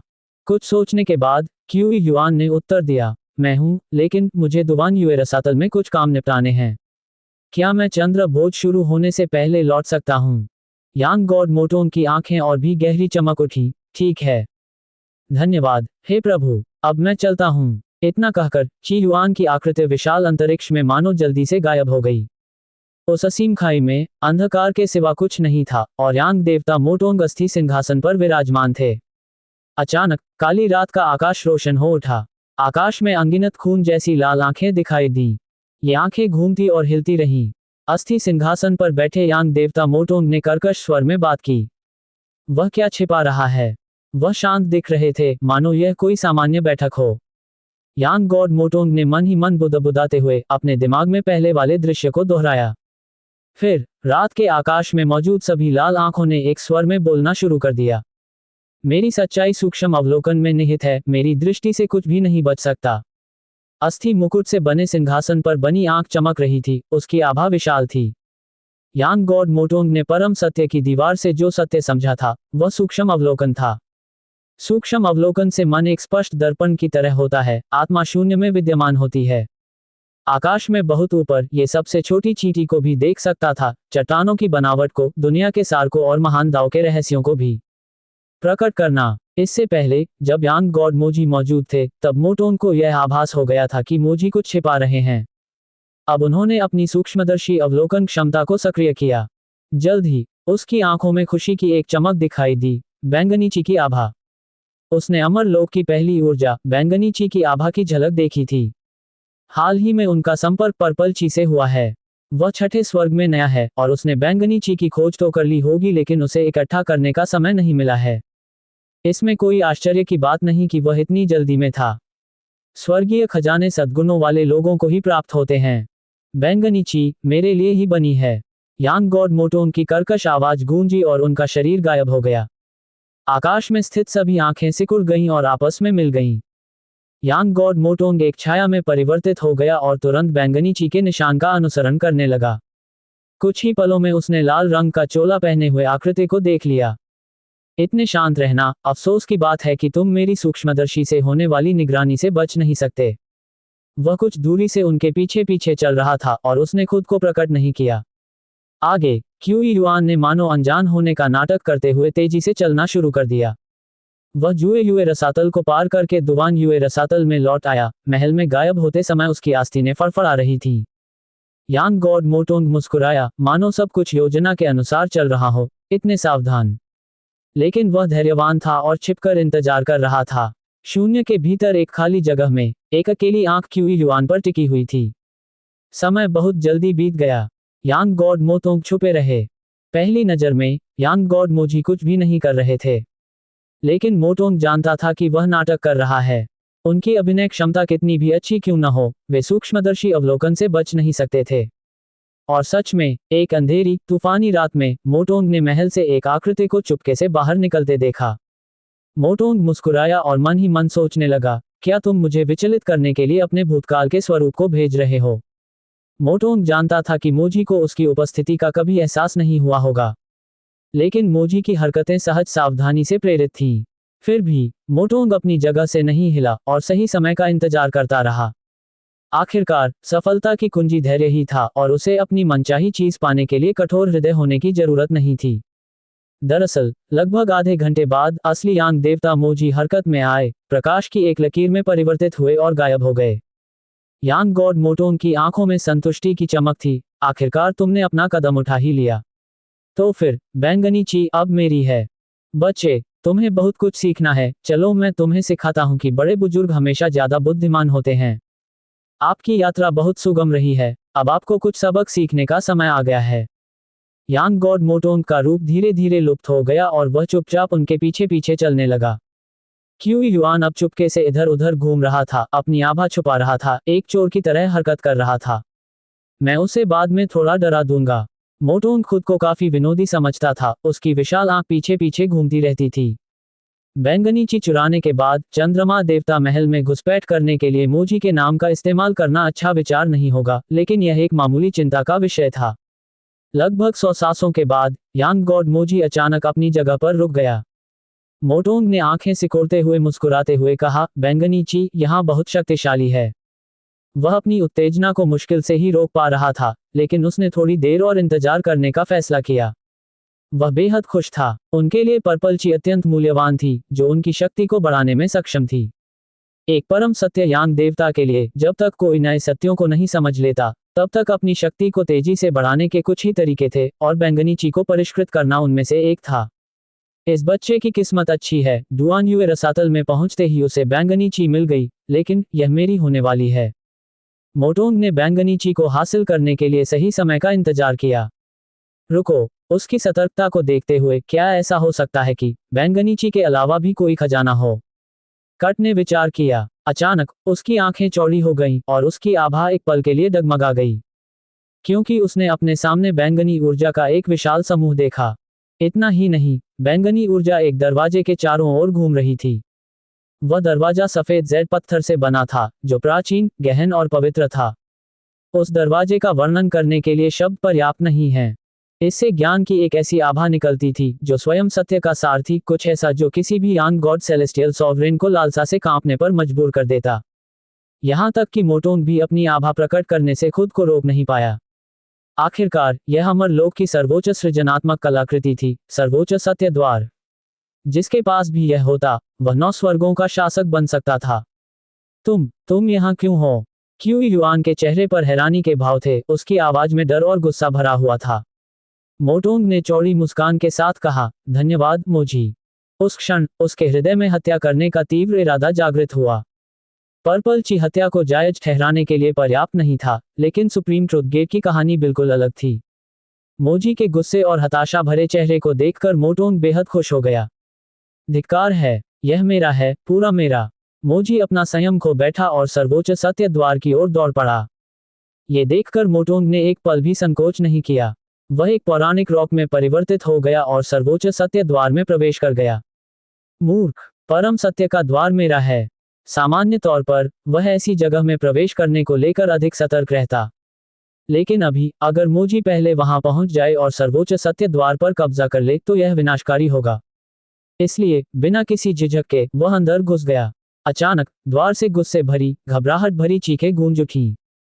हे भगवान, तुमने ऐसा कैसे होने दिया? तुम धोखेबाज कुत्ते, तुम्हारी हिम्मत कैसे हुई मुझे धोखा देने की?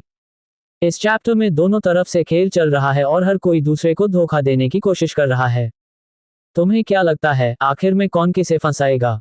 अध्याय 419, परम सत्य की शक्ति और ची युआन की तात्कालिकता की भावना। स्वर्णिम कोर एक तारा है, और आप इसे साधना कहते हैं। मोटोंग यांग गॉड की आंखें खुशी से चमक उठीं। मोजी यांग देवता जितनी अधिक उग्रता से कार्य करते थे, मोटोंग उतना ही अधिक उत्साहित हो जाता था। 9 स्वर्गों का सौभाग्य मुझ पर है, मैं मोक्ष प्राप्त करने के लिए ही पैदा हुआ हूं। बिना किसी झिझक के मोटोंग सीधे सर्वोच्च सत्य द्वार में प्रवेश कर गया। 9 स्वर्गों को पार करके इस जगत में सर्वोच्च प्राणी बनना अब बस पहुंच के भीतर था। पलक झपकते ही मोटोंग यांग भगवान ने सर्वोच्च सत्य द्वार से प्रवेश कर लिया। उसके आसपास का वातावरण अचानक बदल गया। सामने रक्त जैसे लाल वस्त्र में लिपटे मोजी यांग देवता कांपते हुए खड़े थे, मानो भय और क्रोध से अभिभूत हों, लगभग सिसक रहे हों। मोटोंग की आंखों में कट्टरता झलक रही थी। हा, किस्मत मेरी है। ताइहुआंग महल और चंद्रदेव महल को भूल जाओ, अब से ये सब मेरी सेवा करेंगे। सर्वोच्च सत्य द्वार 9 स्वर्गों में सबसे महान सृजनात्मक कलाकृति थी। पहले से ही एक सर्वोच्च सत्य यांग देवता होने के नाते, यदि मोटोंग सर्वोच्च सत्य द्वार के भीतर 10 लाख वर्ष व्यतीत कर सभी सर्वोच्च सत्यों को समझ ले, तो वह निस्संदेह महान सर्वोच्च सत्य क्षेत्र तक पहुंच जाएगा। अन्य महान परम सत्य प्राणियों द्वारा बोधित परम सत्यों को आत्मसात करने के बाद 9 स्वर्गों में कौन उसे स्वतंत्र रूप से उड़ान भरने से रोक सकता है? उसी क्षण सामने खड़े कांपते हुए व्यक्ति ने अपने दांत भींचे और उसके गुस्से भरे शब्द वापस लौट आए। तुम मेरा पीछा कर रहे हो? पीछा करने वाला, ताक झांक करने वाला सनकी। क्या तुम नहाते समय मेरी जासूसी कर रहे थे? अरे रुको, मैंने तो काफी समय से नहाया ही नहीं है। पीछा करना, ताक झांक करना, जबरदस्ती घुसना, तुमने 10 बड़े पाप किए हैं। आवाज इतनी नाटकीय और भावनाओं से भरी थी कि अगर इसे पृथ्वी पर किसी अदालत में सुना जाए, तो न्यायाधीश को इस भावपूर्ण एकालाप पर विश्वास करने के लिए शायद मुकदमे की भी आवश्यकता न पड़े। लेकिन ये 9 स्वर्ग थे। मोटोंग यांग गॉड तुरंत सतर्क हो गया। मोजी का व्यवहार बेहद अजीब था। क्या ऐसा हो सकता है कि सर्वोच्च सत्य द्वार किसी की भावनाओं को प्रभावित करता हो? मोजी ने अभी अभी जो अराजक शब्द कहे थे वे ऐसे नहीं लग रहे थे जैसे वह सामान्य रूप से कहता हो। मोतोंग की सतर्कता बढ़ती जा रही थी और वह मोजी यांग देवता की पीठ को घूर रहा था। फिर मोजी यांग भगवान मुड़े और उनके चारों ओर का धुआं छंट गया, जिससे सफेद जेड की तरह चिकना बेहद खूबसूरत चेहरा दिखाई दिया। मोटोंग यांग गॉड ने पलकें झपकाईं, क्षण भर के लिए स्तब्ध रह गया। क्या सर्वोच्च सत्य द्वार न केवल भावनाओं को प्रभावित कर सकता है बल्कि दिखावट को भी बदल सकता है? यह मोजी यांग देवता उस व्यक्ति से बिल्कुल अलग दिख रहा था जिसे वह याद करता था। अपराधियों को दंडित किया जाना चाहिए। क्यू युआन ने अपना अभिनय जारी रखते हुए घोषणा की। तुम मोजी तो नहीं हो ना? मोटोंग यांग गॉड ने आश्चर्य और बढ़ती हुई आशंका के साथ पूछा। उसकी आंखों में संदेह भर गया और उसके पीछे अनगिनत आंखें प्रकट हुईं, सभी ची युआन को घूर रही थीं। उन्होंने अपनी सूक्ष्मदर्शी अवलोकन प्रणाली को सक्रिय किया। वह क्यू युआन का असली रूप देखना चाहता था। हालांकि मोटोंग की सूक्ष्म अवलोकन क्षमता के बावजूद उसे अपने सामने मौजूद लाल रंग के लबादे वाले व्यक्ति से बहुत कम प्रतिक्रिया मिली। उसकी आशंका बढ़ती गई। मैं मोजी नहीं हूं, बिल्कुल नहीं। मैं सर्वोच्च सत्य द्वार की आत्मा हूं। ची युआन ने अपनी भूमिका का भरपूर आनंद लेते हुए जवाब दिया। चूंकि तुम मेरे घर में घुसपैठ कर चुके हो तो मैं तुम्हारा सिर उधार ले रहा हूं। ची युआन के शब्दों के साथ ही उसकी रक्त लाल तलवार उठी, जिसकी गहरी लाल रोशनी चकाचौंध कर रही थी। लोभ, ईर्ष्या, वासना, हर तरह की शक्तिशाली ऊर्जा इससे उत्सर्जित हो रही थी। एक महान स्वर्ग यांग देवता नहीं, कोई जन्मजात दैवीय शक्ति। बैंगनी हवेली। मोटोंग इस स्थिति की बेतुकीपन से स्तब्ध रह गया। उस पर पड़ने वाला दबाव एक महान स्वर्ग यांग देवता के समान था, लेकिन ऐसा प्रतीत होता था कि यह हमला किसी जन्मजात दैवीय शक्ति से हुआ था। ये कुछ ऐसा था जैसे किसी गणित के प्रोफेसर के साथ द्वंद्व युद्ध हो रहा हो और अंत में वह एक द्विघात समीकरण को अपने अंतिम दांव के रूप में इस्तेमाल कर ले। हालांकि ये सर्वोच्च सत्य का द्वार था और मोटोंग सतर्क रहा। यहां तक कि जब उन्हें जन्मजात दैवीय शक्तियों का सामना करना पड़ा, तब भी उनकी सूक्ष्म अवलोकन क्षमता पूरी तरह से काम कर रही थी। स्वर्ग का दंड। सामान्यतः जब एक महान स्वर्ग यांग देवता का सामना एक सर्वोच्च सत्य यांग देवता से होता है तो पहले वाले के जीवित रहने की संभावना लगभग न के बराबर होती है। परम सत्य के बिना व्यक्ति उस व्यक्ति के समान है जो वास्तव में दुनिया को उसके वास्तविक रूप में नहीं देख सकता। जब मोटोंग ने अपनी सूक्ष्म अवलोकन क्षमता को सक्रिय किया तो क्यू युआन की हर गति, आध्यात्मिक ऊर्जा का हर प्रवाह उसके नियंत्रण में प्रतीत हुआ। खून से लथपथ तलवार के उस भयंकर प्रहार में उसकी अपार शक्ति के बावजूद एक सूक्ष्म कमजोरी थी जिसे मोटोंग ने तुरंत पहचान लिया। जीत के प्रति आश्वस्त होकर उसने जवाबी हमला किया। आप जैसे वैकल्पिक यांग देवता कुछ भी नहीं हैं। उन्हें पूरा यकीन था कि उन्होंने क्यू युआन के असली स्वभाव का पता लगा लिया है, लेकिन उसने क्यू युआन की तीखी जुबान का अंदाजा नहीं लगाया था। तुमने मेरी जासूसी की। तुम्हारी निगाहें मुझे असहज कर देती हैं। यह उत्पीड़न है। क्यू युआन ने बनावटी गुस्से में चिल्लाते हुए एक विनाशकारी प्रहार किया। मोटोंग यांग गॉड मुस्कुराया। ये हमला उसके हमले से टकराया और दोनों बराबर के साबित हुए। सर्वोच्च सत्य द्वार मेरा है। जहां तक उस व्यक्ति की बात है जिसे तुम मरवाना चाहते हो, ताइहुआंग महल में बैठे उस व्यक्ति से मैं तुम्हारे लिए निपट लूंगा। आप बहुत ज्यादा बातें करते हो। क्यू युआन को इस बात का एहसास हो गया कि सर्वोच्च सत्य क्षेत्र कितना शक्तिशाली था। मोजी जैसे यांग देवता के साथ वह उसे छुपकर किए गए हमले या तेज प्रहार से हरा सकता था, लेकिन परम सत्य यांग देवता का सामना करते हुए उसने वास्तविक खतरे और बेचैनी को महसूस किया। तुम्हारी तलवार उतनी खास नहीं है। मोटोंग यांग गॉड ने आत्मविश्वास से अपनी सूक्ष्म अवलोकन क्षमता को पूरी तरह सक्रिय कर लिया। जैसे ही क्यू युआन की तलवार गिरेगी, वह तुरंत पलटवार करके क्यू युआन को मार गिराएगा। लेकिन जैसे ही तलवार की अपार शक्ति अपने चरम पर पहुंची, क्यू युआन ने अचानक उसे वापस खींच लिया। ओह, मैं अपनी तलवार रख रहा हूं। जब ची युआन की भौहें फड़क उठी, जो आने वाली आपदा का संकेत था, तो उसने बिना किसी झिझक के अपना हमला वापस ले लिया।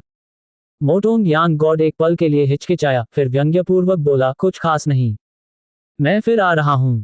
उसी क्षण क्यू युआन ने एक बार फिर हमला किया और स्वर्ग विभाजन तलवार तकनीक का प्रयोग किया, जिसकी प्रचंड ऊर्जा आकाश और पृथ्वी में फैल गई। मोटोंग यांग गॉड ने खतरे की आशंका को भांप लिया और तुरंत सूक्ष्म अवलोकन क्षमता को सक्रिय करते हुए तलवार के प्रहार में खामियों की तलाश करने लगे। पलक झपकते ही अनगिनत जानकारियां उसके दिमाग में कौंध गईं और उसकी नजर एक कमजोर बिंदु पर टिक गई। लेकिन तभी वही जानी पहचानी उपहास भरी आवाज फिर से गूंज उठी। ओह, मैंने आपको बेवकूफ बना दिया। मैं पीछे हट रहा हूं। ची युआन ने एक बार फिर अपनी तलवार वापस खींच ली और मोटोंग की सारी गणनाएं व्यर्थ हो गईं। ये देखकर मोटोंग यांग गॉड अपने सामान्य शांत स्वभाव के बावजूद अब क्रोधित हो गए। उनका मन कर रहा था कि वे ची युआन का मुंह फाड़ दें। सूक्ष्म अवलोकन रक्षा के लिए अधिक उपयुक्त था और हर बार जब क्यूई युआन पीछे हटता था तो इससे मोटोंग की ऊर्जा व्यर्थ हो जाती थी। वह कोई महान परम सत्य नहीं थे और सूक्ष्म अवलोकन करने में अत्यधिक ऊर्जा खर्च होती थी। अब तो वह हताशा महसूस करने लगा था। जहां तक क्यूई युआन की बात है, परम सत्य के बिना भी उसकी कच्ची शक्ति मोटोंग से कहीं अधिक थी। ये बेहद निराशाजनक था। मैं फिर से आ गया हूं। ची युआन की ताना मारने वाली आवाज के साथ एक और शक्तिशाली प्रहार हुआ। मोटोंग ने जरा भी संकोच नहीं किया और खामियों का पता लगाने के लिए सूक्ष्म अवलोकन प्रणाली को सक्रिय कर दिया। मैं फिर से जा रहा हूं, पीछे हट रहा हूं। एक बार फिर क्यूई युआन ने अपना हमला वापस ले लिया, जिससे मोटोंग बेहद नाराज हो गया। धिक्कार है। मोटोंग अपना आपा खोने ही वाला था। मुझे पता है कि तुम घबरा रहे हो, लेकिन जल्दबाजी मत करो। ची युआन ने लापरवाही से चुटकी ली। तुम मौत को दावत दे रहे हो। मोटोंग ने दहाड़ते हुए अपने परम सत्य के साथ एक हताश हमला छेड़ दिया। हालांकि सूक्ष्म अवलोकन मुख्य रूप से रक्षात्मक था, लेकिन इसका उपयोग आक्रामक रूप से भी किया जा सकता था। इसका एकमात्र नकारात्मक पहलू यह था कि आक्रामक हमलों में और भी अधिक ऊर्जा खर्च होती थी और वे कम शक्तिशाली होते थे। सामान्यतया मोटोंग सर्वोच्च सत्य का उपयोग किए बिना भी एक सामान्य महान स्वर्ग यांग देवता को हरा सकता था। लेकिन क्यूई युआन कोई साधारण महान स्वर्ग नहीं था। बस इतना ही। क्यूई युआन एकदम स्थिर खड़ा रहा।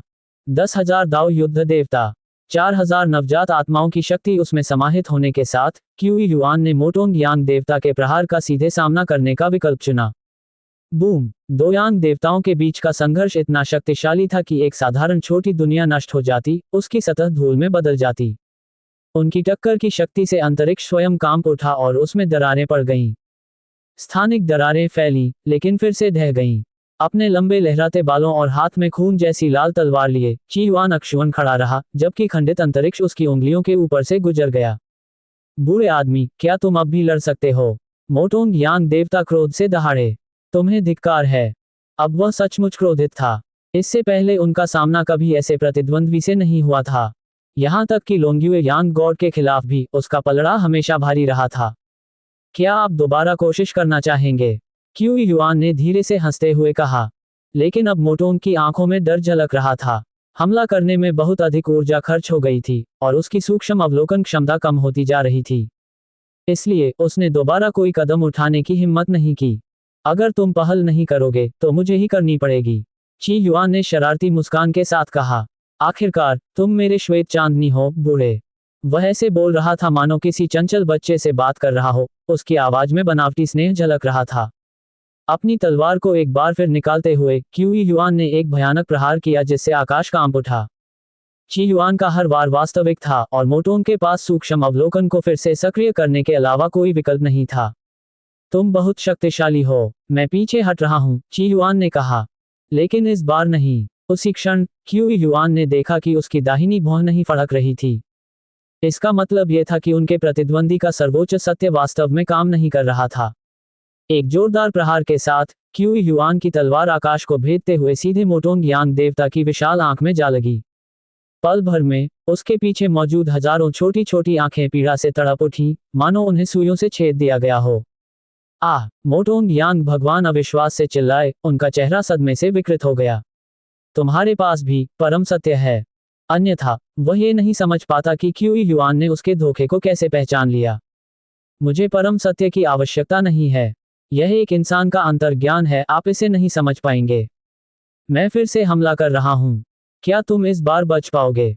ची युआन ने एक बार फिर अपनी तलवार चलाई। मोटोंग यांग गॉड अब घबराकर हड़बड़ी में माइक्रोस्कोपिक ऑब्जर्वेशन को सक्रिय करने लगा। उसके पास पलटवार करने के अलावा कोई विकल्प नहीं था। वह यह मानने को तैयार नहीं था कि उसकी ऊर्जा का भंडार ची युआन से कम है।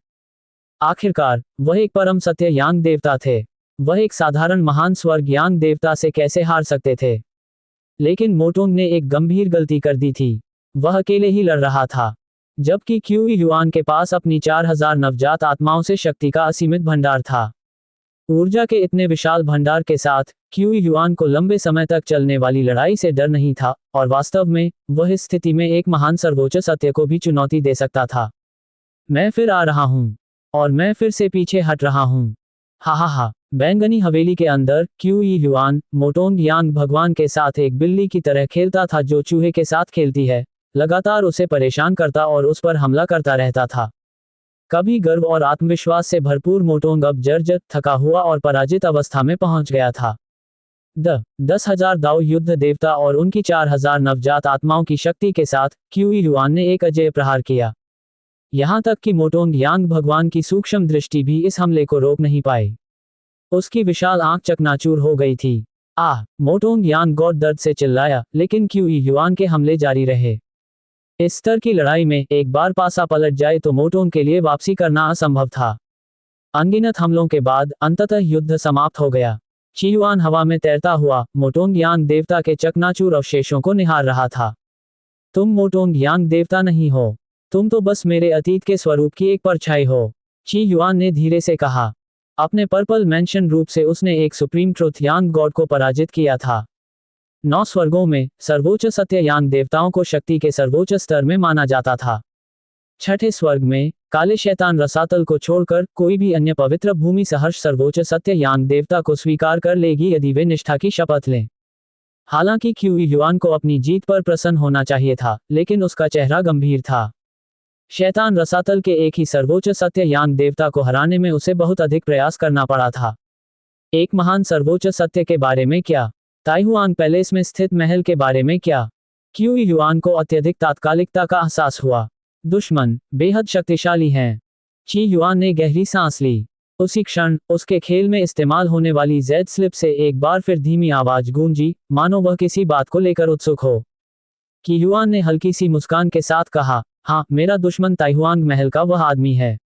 उससे निपटना बहुत मुश्किल है। मौन आवाज ने फिर जवाब दिया, संचार से वाकई बहुत मदद मिलती है।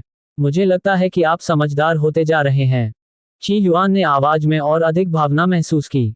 बस बहुत हो गई बातें, मुझे नहाना है, मैं जल्द ही जिनली से मिलने वाला हूँ। ची युआन का शरीर गायब हो गया और अपने पीछे युद्ध के अवशेष छोड़ गया। लूट के माल की बात करें तो वह नहाने के बाद उसका निपटारा कर लेगा। अल्पविराम परम सत्य के विभिन्न स्तर होते हैं।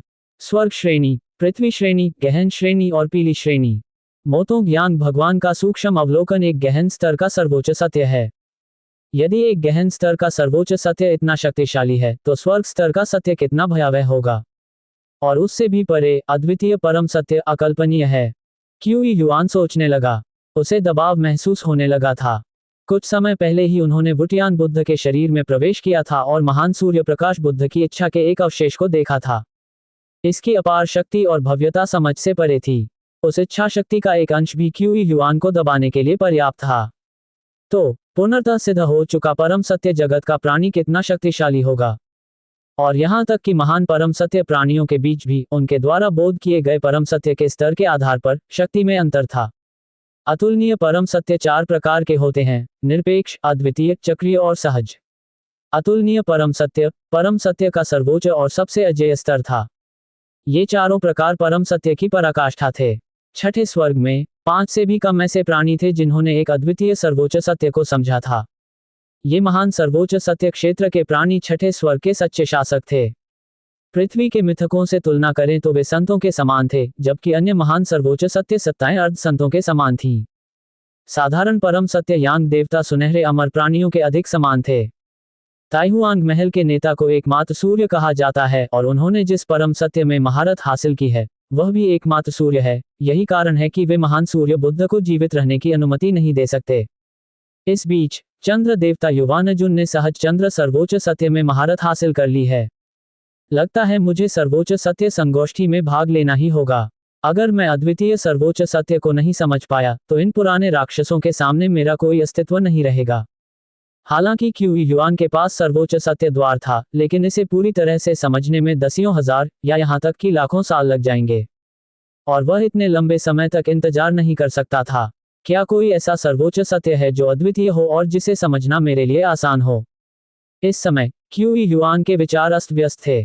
यह उस तरह का मुद्दा नहीं था जिससे पर्पल मैंशन के साधक को चिंतित होना चाहिए था, लेकिन परिस्थितियों ने उन्हें व्यापक परिप्रेक्ष्य पर विचार करने के लिए मजबूर कर दिया।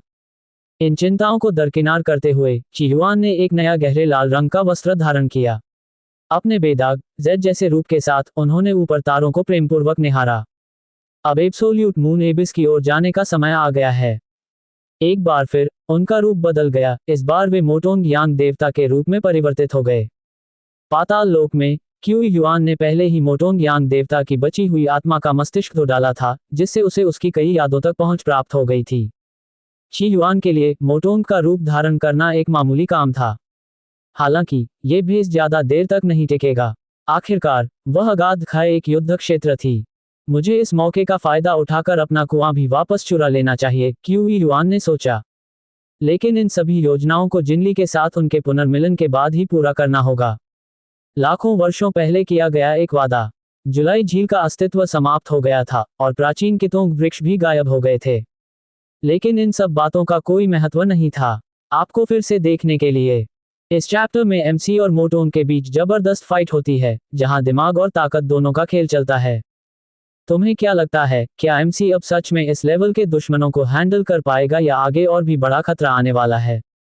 नमस्कार दोस्तों, आज हम इस कहानी के अध्याय 420 को देखने वाले हैं।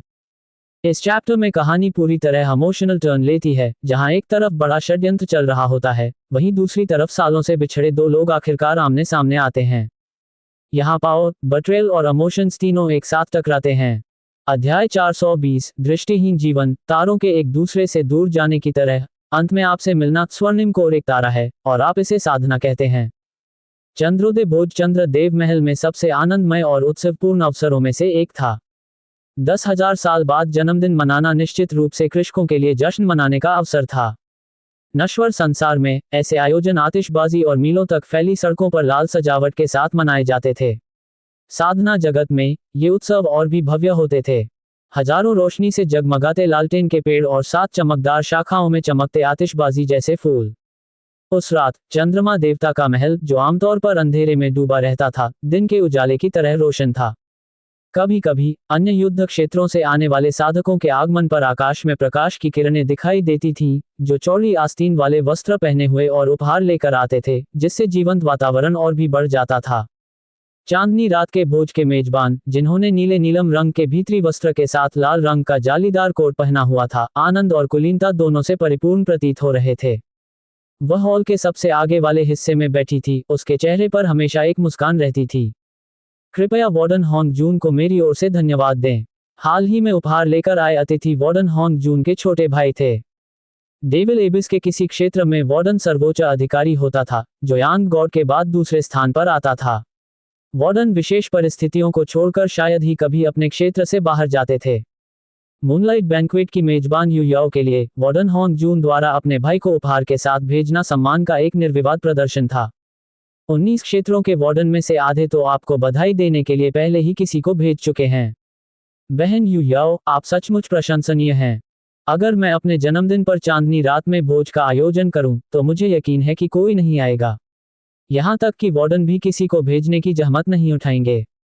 चंद्र देव महल के अंदर और बाहर के कक्षों में बातचीत और हंसी की गूंज हवा में गूंज रही थी। कई लोग यू याओ को देखकर खुलकर ईर्ष्या करने लगे। एक शांत कोने में, हल्की चांदनी के नीचे, वातावरण अधिक शांत और संयमित था। युए शुआंग ने अपने बगल में बैठी महिला की ओर देखा और कहा, जब आप अपना चांदनी भोज आयोजित करेंगी, तो यह निश्चित रूप से इससे 10 गुना नहीं, बल्कि 100 गुना अधिक जीवंत होगा। वह महिला चुप, शांत और संयमित रही।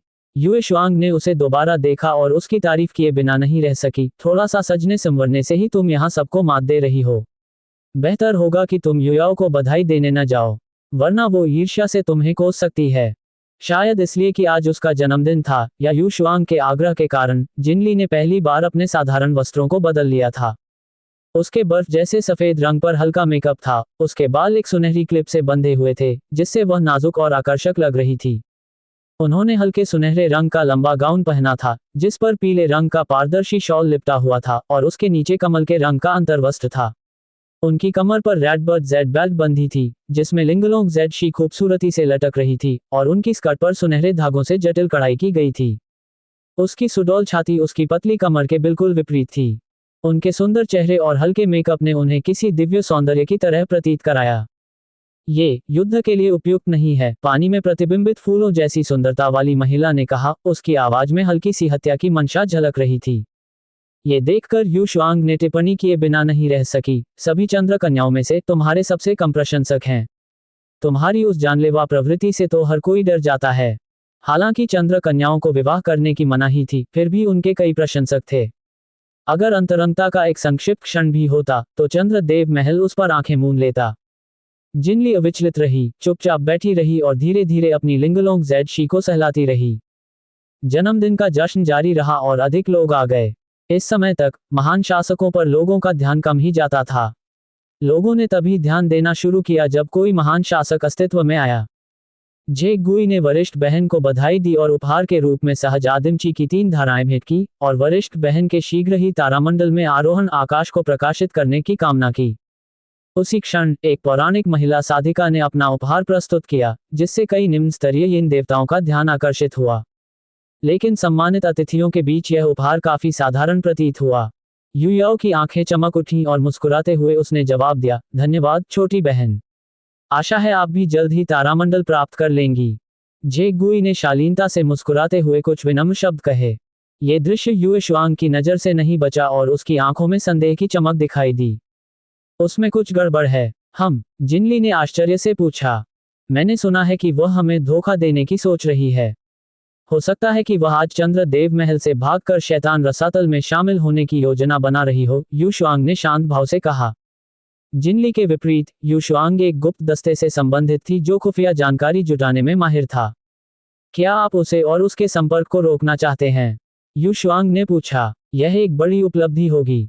चूंकि वे अभी भी चंद्रदेव महल में थे, इसलिए जब तक जेक गुई भाग नहीं जाता तब तक कुछ भी गलत नहीं हो सकता था। युहुआंग अवशेष चंद्रमा और लोंगयुए यांग देवता द्वारा क्षेत्र की देखरेख के कारण ये सुरक्षित था। जेक गुई जैसे गद्दार न केवल चंद्रदेव महल में बल्कि शैतान रसातल में भी मौजूद थे। जरूर, जिनली ने सिर हिलाया। जन्मदिन पर तुमसे काम करवाना, शायद मैं थोड़ी निर्दयी हूं, यू शुआंग ने मजाक में कहा। ऊपर मंच पर भीड़ बढ़ती जा रही थी और हंसी की आवाजें गूंज रही थीं। एक कोने में बैठी जिनली मानो उस जीवंत उत्सव से बिल्कुल अलग दुनिया में खोई हुई थी। आह, तुम्हें यू याओ की तरह शानदार जीवन जीना चाहिए था, यू शुआंग ने विलाप किया। आखिरकार जिनली एक चंद्र कन्या थी जो चंद्रदेव महल में एक अत्यंत सम्मानित स्थान रखती थी और यांग देवताओं से भी ऊपर थी। अन्य चंद्र कन्याएं भले ही उनके जन्मदिन पर चांदनी भोज न होता हो, फिर भी अनगिनत मेहमानों का स्वागत करती थीं। जो लोग स्वयं उपस्थित नहीं हो पाते थे वे पत्र और उपहार भेजते थे। लेकिन जैसे जैसे दिन बीतता गया, जिनली को एक भी उपहार या पत्र देने कोई नहीं आया। खुफिया विभाग की प्रभारी यू शुआंग को जिनली के लिए कोई पत्र नहीं मिला था।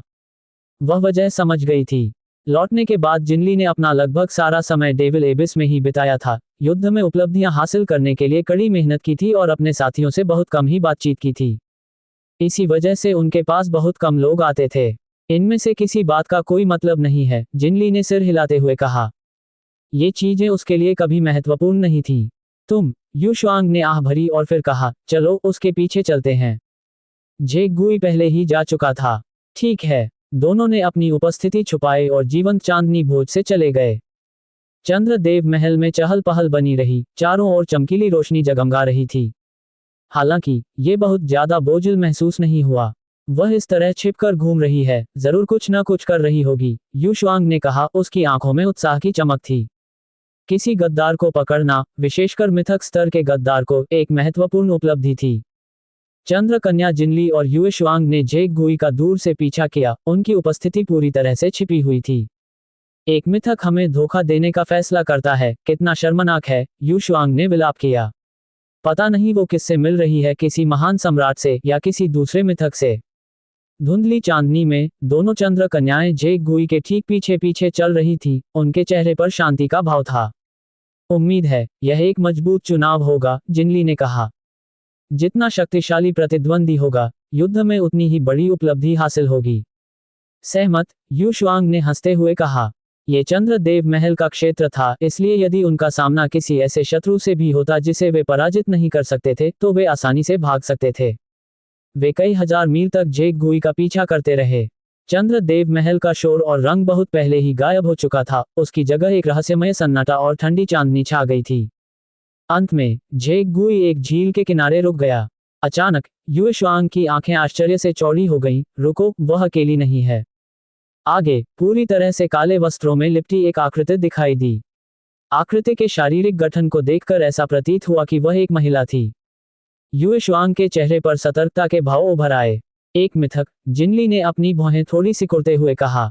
वह कौन है? क्या वह परमचंद्र रसातल की कोई पौराणिक पात्र है? यू शुआंग ने काले वस्त्रधारी आकृति की पहचान जानने की कोशिश करते हुए आश्चर्य व्यक्त किया। काले लबादे वाली महिला और जेक गुई झील के किनारे खड़े थे। ऐसा लग रहा था कि वे आपस में कुछ बातें कर रहे हैं। उस पल युए शुआंग की आंखें हैरानी से चौड़ी हो गईं। ओह, लगता है किसी और को भी तुम्हारा जन्मदिन याद है। तुम्हें एक पत्र मिला है। युए शुआंग डेविल एबिस के खुफिया विभाग की प्रभारी थीं। बाहरी दुनिया से आने वाली कोई भी चिट्ठी उसके विशेष नेटवर्क से होकर गुजरती थी। कुछ ही क्षण पहले उसे पत्रों का एक समूह प्राप्त हुआ था। उनमें से एक पत्र जिनली को संबोधित था। ओह, जिनली ने अपनी भौहें सिकोड़ते हुए काले वस्त्रधारी महिला पर ध्यान केंद्रित करना जारी रखा। आखिरकार परमचंद्र रसातल में मिथक तो बहुत कम थे। विश्वासघात के विचार से वह बेचैन हो गई। जहां तक उस पत्र की बात है, उसने उस पर ज्यादा ध्यान नहीं दिया। जैसा कि यू शुआंग ने बताया था, वह एक चंद्रकन्या थी, इसलिए लोगों का उसके जन्मदिन पर उसे बधाई भेजना स्वाभाविक ही था। क्या मैं इसे खोलूं? यू शुआंग ने पूछा। उन जैसे किसानों के लिए एक साथ कई काम करना एक सरल बात थी। जिनली का चेहरा शांत और संयमित रहा। उसने कोई प्रतिक्रिया नहीं दिखाई। दिलचस्प, लगता है इसे आपके किसी परिचित ने भेजा है। चिट्ठी को आने में 3 साल लग गए, युए शुआंग ने हैरानी जताते हुए कहा। ये पत्र पहले एक चेक पॉइंट पर रोक दिया गया था और इसे 17 जुलाई को जिनली को पहुंचाया जाना था। चांदनी रात में जिनली का दिल जोर से धड़कने लगा। युए शुआंग ने संदेश की सामग्री निकाली और उसे एक जेड स्लिप में रखकर जिनली को सौंप दिया। एक नजर डालिए, ऐसा लगता है कि यह किसी प्रकार की तकनीक है। कोई द्वितीय स्वर्ग से छठे स्वर्ग तक कोई तकनीक भेज रहा है। कितना विचित्र है। जिनली की आमतौर पर शांत रहने वाली आंखों में एक हलचल सी दिखाई दी। उसके मन में आशा और भय का मिला जुला भाव था। उसका पतला हाथ जेड की पर्ची की ओर बढ़ा। बहुत समय पहले के उस दुल्हन योद्धा के शब्द एक बार फिर उसके कानों में गूंज उठे। अतीत में मैंने तुम्हें नहीं देखा और दुख बर्फ की परतों की तरह मुझ पर छाया रहा, युगों से भारी और गहरा। आज मैं तुम्हें नहीं देख पा रहा हूं और मेरी आंखें तुम्हारे लिए तरस रही हैं, मानो ओस की बूंदों को निहार रही हों, समय के बीतने से मदहोश। भविष्य में जब मैं तुमसे मिलूंगा तो मुझे हमारे देर से हुए मिलन का अफसोस नहीं होगा, नहीं हमारे साथ बिताए गए क्षणभंगुर समय का पछतावा होगा। आपसे मिलने के लिए उस तकनीक का नाम और कुछ नहीं बल्कि टू मीट यू था। उसी क्षण जिनली की आंखों में आंसुओं का सैलाब उमड़ आया। जुलाई झील के किनारे उसके मन में निर्चेहरे वाले तलवार देवता की आकृति उभर आई, जो सर्दियों की बर्फ में मछली पकड़ रहे थे। वह हमेशा से उसका इंतजार कर रहा था। उस समय तक वह उससे मिली भी नहीं थी और उसे यह एहसास नहीं हुआ था कि जिस छोटी चंद्रकन्या का वह इंतजार कर रहा था, वही वह थी जिसकी उसे लंबे समय से तलाश थी। जिनली ने जेड की पर्ची को कसकर पकड़ लिया। तकनीक के नाम से ही वह बिना किसी संदेह के जान गई थी कि यह उसी की है। वह जीवित था। वह उससे मिलने आया था। वह दूसरे स्वर्ग में था। खुशी से अभिभूत होकर वह बेचैनी से यू शुआंग की ओर मुड़ी और उसकी आवाज में विनती थी, मुझे दूसरे स्वर्ग में जाना है। वह छठे स्वर्ग में एक पल भी और नहीं रह सकती थी। युए शुआंग की मुस्कान जम गई। उसे कुछ एहसास हुआ, क्या यह उससे है? वह नहीं चाहती थी कि उसका प्रिय मित्र चंद्रदेव महल छोड़कर जाए। पहले इसे संभाल लेते हैं, रुको कुछ गड़बड़ है। अचानक यू शुआंग का चेहरा पीला पड़ गया, क्योंकि काले वस्त्र धारण किए हुए मिथक ने अपना हुड हटा दिया था, जिससे एक ऐसा चेहरा सामने आया जो बहुत ही परिचित था। ओप वार्डन। यह महिला कोई और नहीं बल्कि एब्सोल्यूट मून एबिस की डिप्टी वार्डन थी, जो एक ऐसी पौराणिक हस्ती थी जिसका युहुआंग रेमनेंट मून पर आंशिक नियंत्रण था। एक डिप्टी वार्डन का विश्वासघात एक सामान्य मिथक के विश्वासघात से बिल्कुल अलग था। युए शुआंग का दिल पत्थर की तरह डूब गया। उसका चेहरा पीला पड़ गया और वह बुदबुदाई, युहुआंग अवशेष चंद्रमा यहां निष्क्रिय हो गया है। वह इस बात का मतलब अच्छी तरह समझती थी। इसका मतलब यह था कि अगर डेविल एबिस मिथ्स आ जाते तो एब्सोल्यूट मून एबिस के यांग देवताओं के पास प्रतिक्रिया करने का समय नहीं होता। डेविल एबिस इस तरह के अवसर को कभी नहीं चुकेगा। उसे एक शक्तिशाली साजिश का आभास हो रहा था, जो पश्चाताप से भरी हुई थी। उन्हें जेक गुई का अनुसरण नहीं करना चाहिए था। परमचंद्र रसातल के यांग देवता निश्चित रूप से यहां पहुंच चुके थे। जिनली ने भौहें चढ़ाईं, लेकिन उसके हाथ अब भी अनजाने में उसके वस्त्र के किनारे को पकड़े हुए थे, जिससे पता चलता था कि वह बिल्कुल भी शांत नहीं थी। हमें क्या करना चाहिए? युए शुआंग ने घबराहट भरी आवाज में पूछा।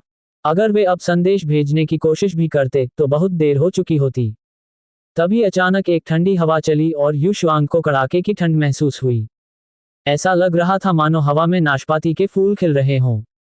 बर्फ के टुकड़े गिरने लगे और जब उसने ऊपर देखा तो चांदनी में बर्फ के टुकड़े ऐसे चमक रहे थे मानो कोई शास्त्रीय सुंदरी नृत्य कर रही हो। युए शुआंग सन्नाटे में खड़ी रह गई, उसकी नसें तन गईं। दुनिया के सुदूर छोर पर, जहां बर्फ और भी अधिक गिर रही थी, खून जैसे लाल रंग के वस्त्र पहने एक आकृति प्रकट हुई। उसने अपनी बाहों में एक तलवार थाम रखी थी, उसका चेहरा एक बिना चेहरे वाले मुखौटे के पीछे छिपा हुआ था, बर्फ के टुकड़े उसके कंधों पर गिर रहे थे और उसके काले बालों में मिल रहे थे। झील के किनारे खड़े दोनों मिथक तुरंत सिर झुकाकर प्रणाम करने लगे, उनकी आंखों में आंखें मिलाने की हिम्मत नहीं हो रही थी। युए शुआंग ने अपने दांत भींच लिए, उसे खतरे का एक जबरदस्त एहसास हो रहा था। अरे बाप रे, ये निश्चित रूप से एक यांग देवता थे। उनका विनाश निश्चित था। लेकिन इससे पहले कि वह आगे कुछ समझ पाती, उसके बगल में मौजूद हल्के पीले रंग के वस्त्र पहने एक आकृति बिना चेहरे वाले व्यक्ति की ओर दौड़ी और दौड़ते समय उसके चारों ओर बर्फ उड़ने लगी। निडर होकर, बिना किसी हिचकिचाहट के, हर बाधा को पार करते हुए, युए शुआंग का चेहरा एक पल के लिए अविश्वास से जम गया। बर्फ के गोलों की गड़गड़ाहट के बीच, खून जैसे लाल रंग का चोला पहने वह आदमी रुक गया। मैं मृत्यु से लौट आया हूं, तुम्हारा लंबे समय से इंतजार कर रहा था। उनकी आवाज गहरी थी, जटिलता और तड़प से भरी हुई थी। युए शुआंग को ऐसा लगा जैसे वह कोई स्वप्न देख रही हो, जिसमें एक बिना चेहरे वाला आदमी तलवार पकड़े झील के किनारे बैठा किसी का इंतजार कर रहा हो। समय बीतता गया और जुलाई झील के पुराने पेड़ों के तनों पर और अधिक छल्ले बनने लगे। रक्त जैसे लाल रंग का चोला पहने हुए उस व्यक्ति के चेहरे पर सौम्य भाव थे, जब वह बर्फ से ढकी उस सुंदरी को निहार रहा था, जिसकी हरकतें तितली के नृत्य की तरह थीं। वह जानता था कि यह चंद्र कन्या जिनली थी, जिसका वह जुलाई झील के किनारे इतने समय से इंतजार कर रहा था।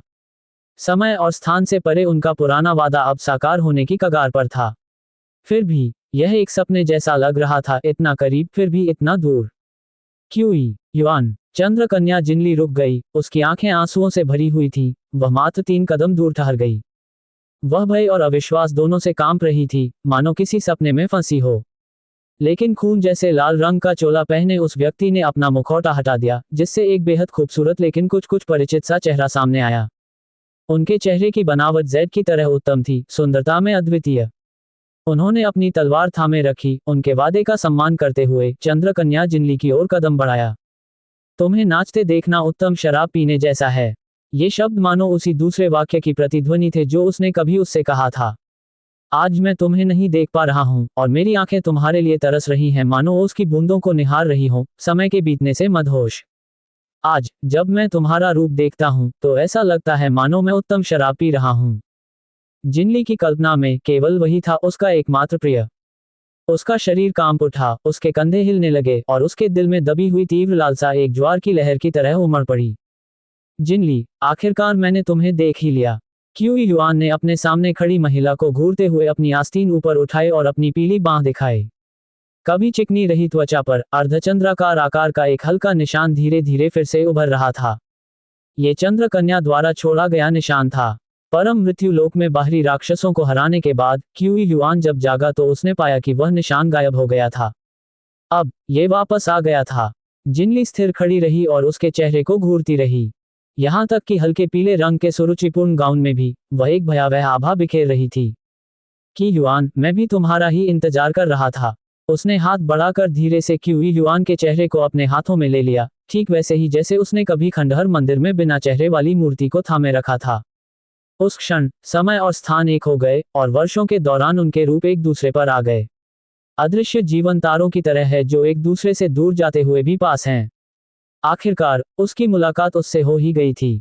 इस चैप्टर में कहानी पूरी तरह इमोशनल टर्न लेती है, जहां एक तरफ बड़ा षड्यंत्र चल रहा होता है, वहीं दूसरी तरफ सालों से बिछड़े दो लोग आखिरकार आमने सामने आते हैं। यहाँ पावर, बट्रेल और इमोशंस तीनों एक साथ टकराते हैं।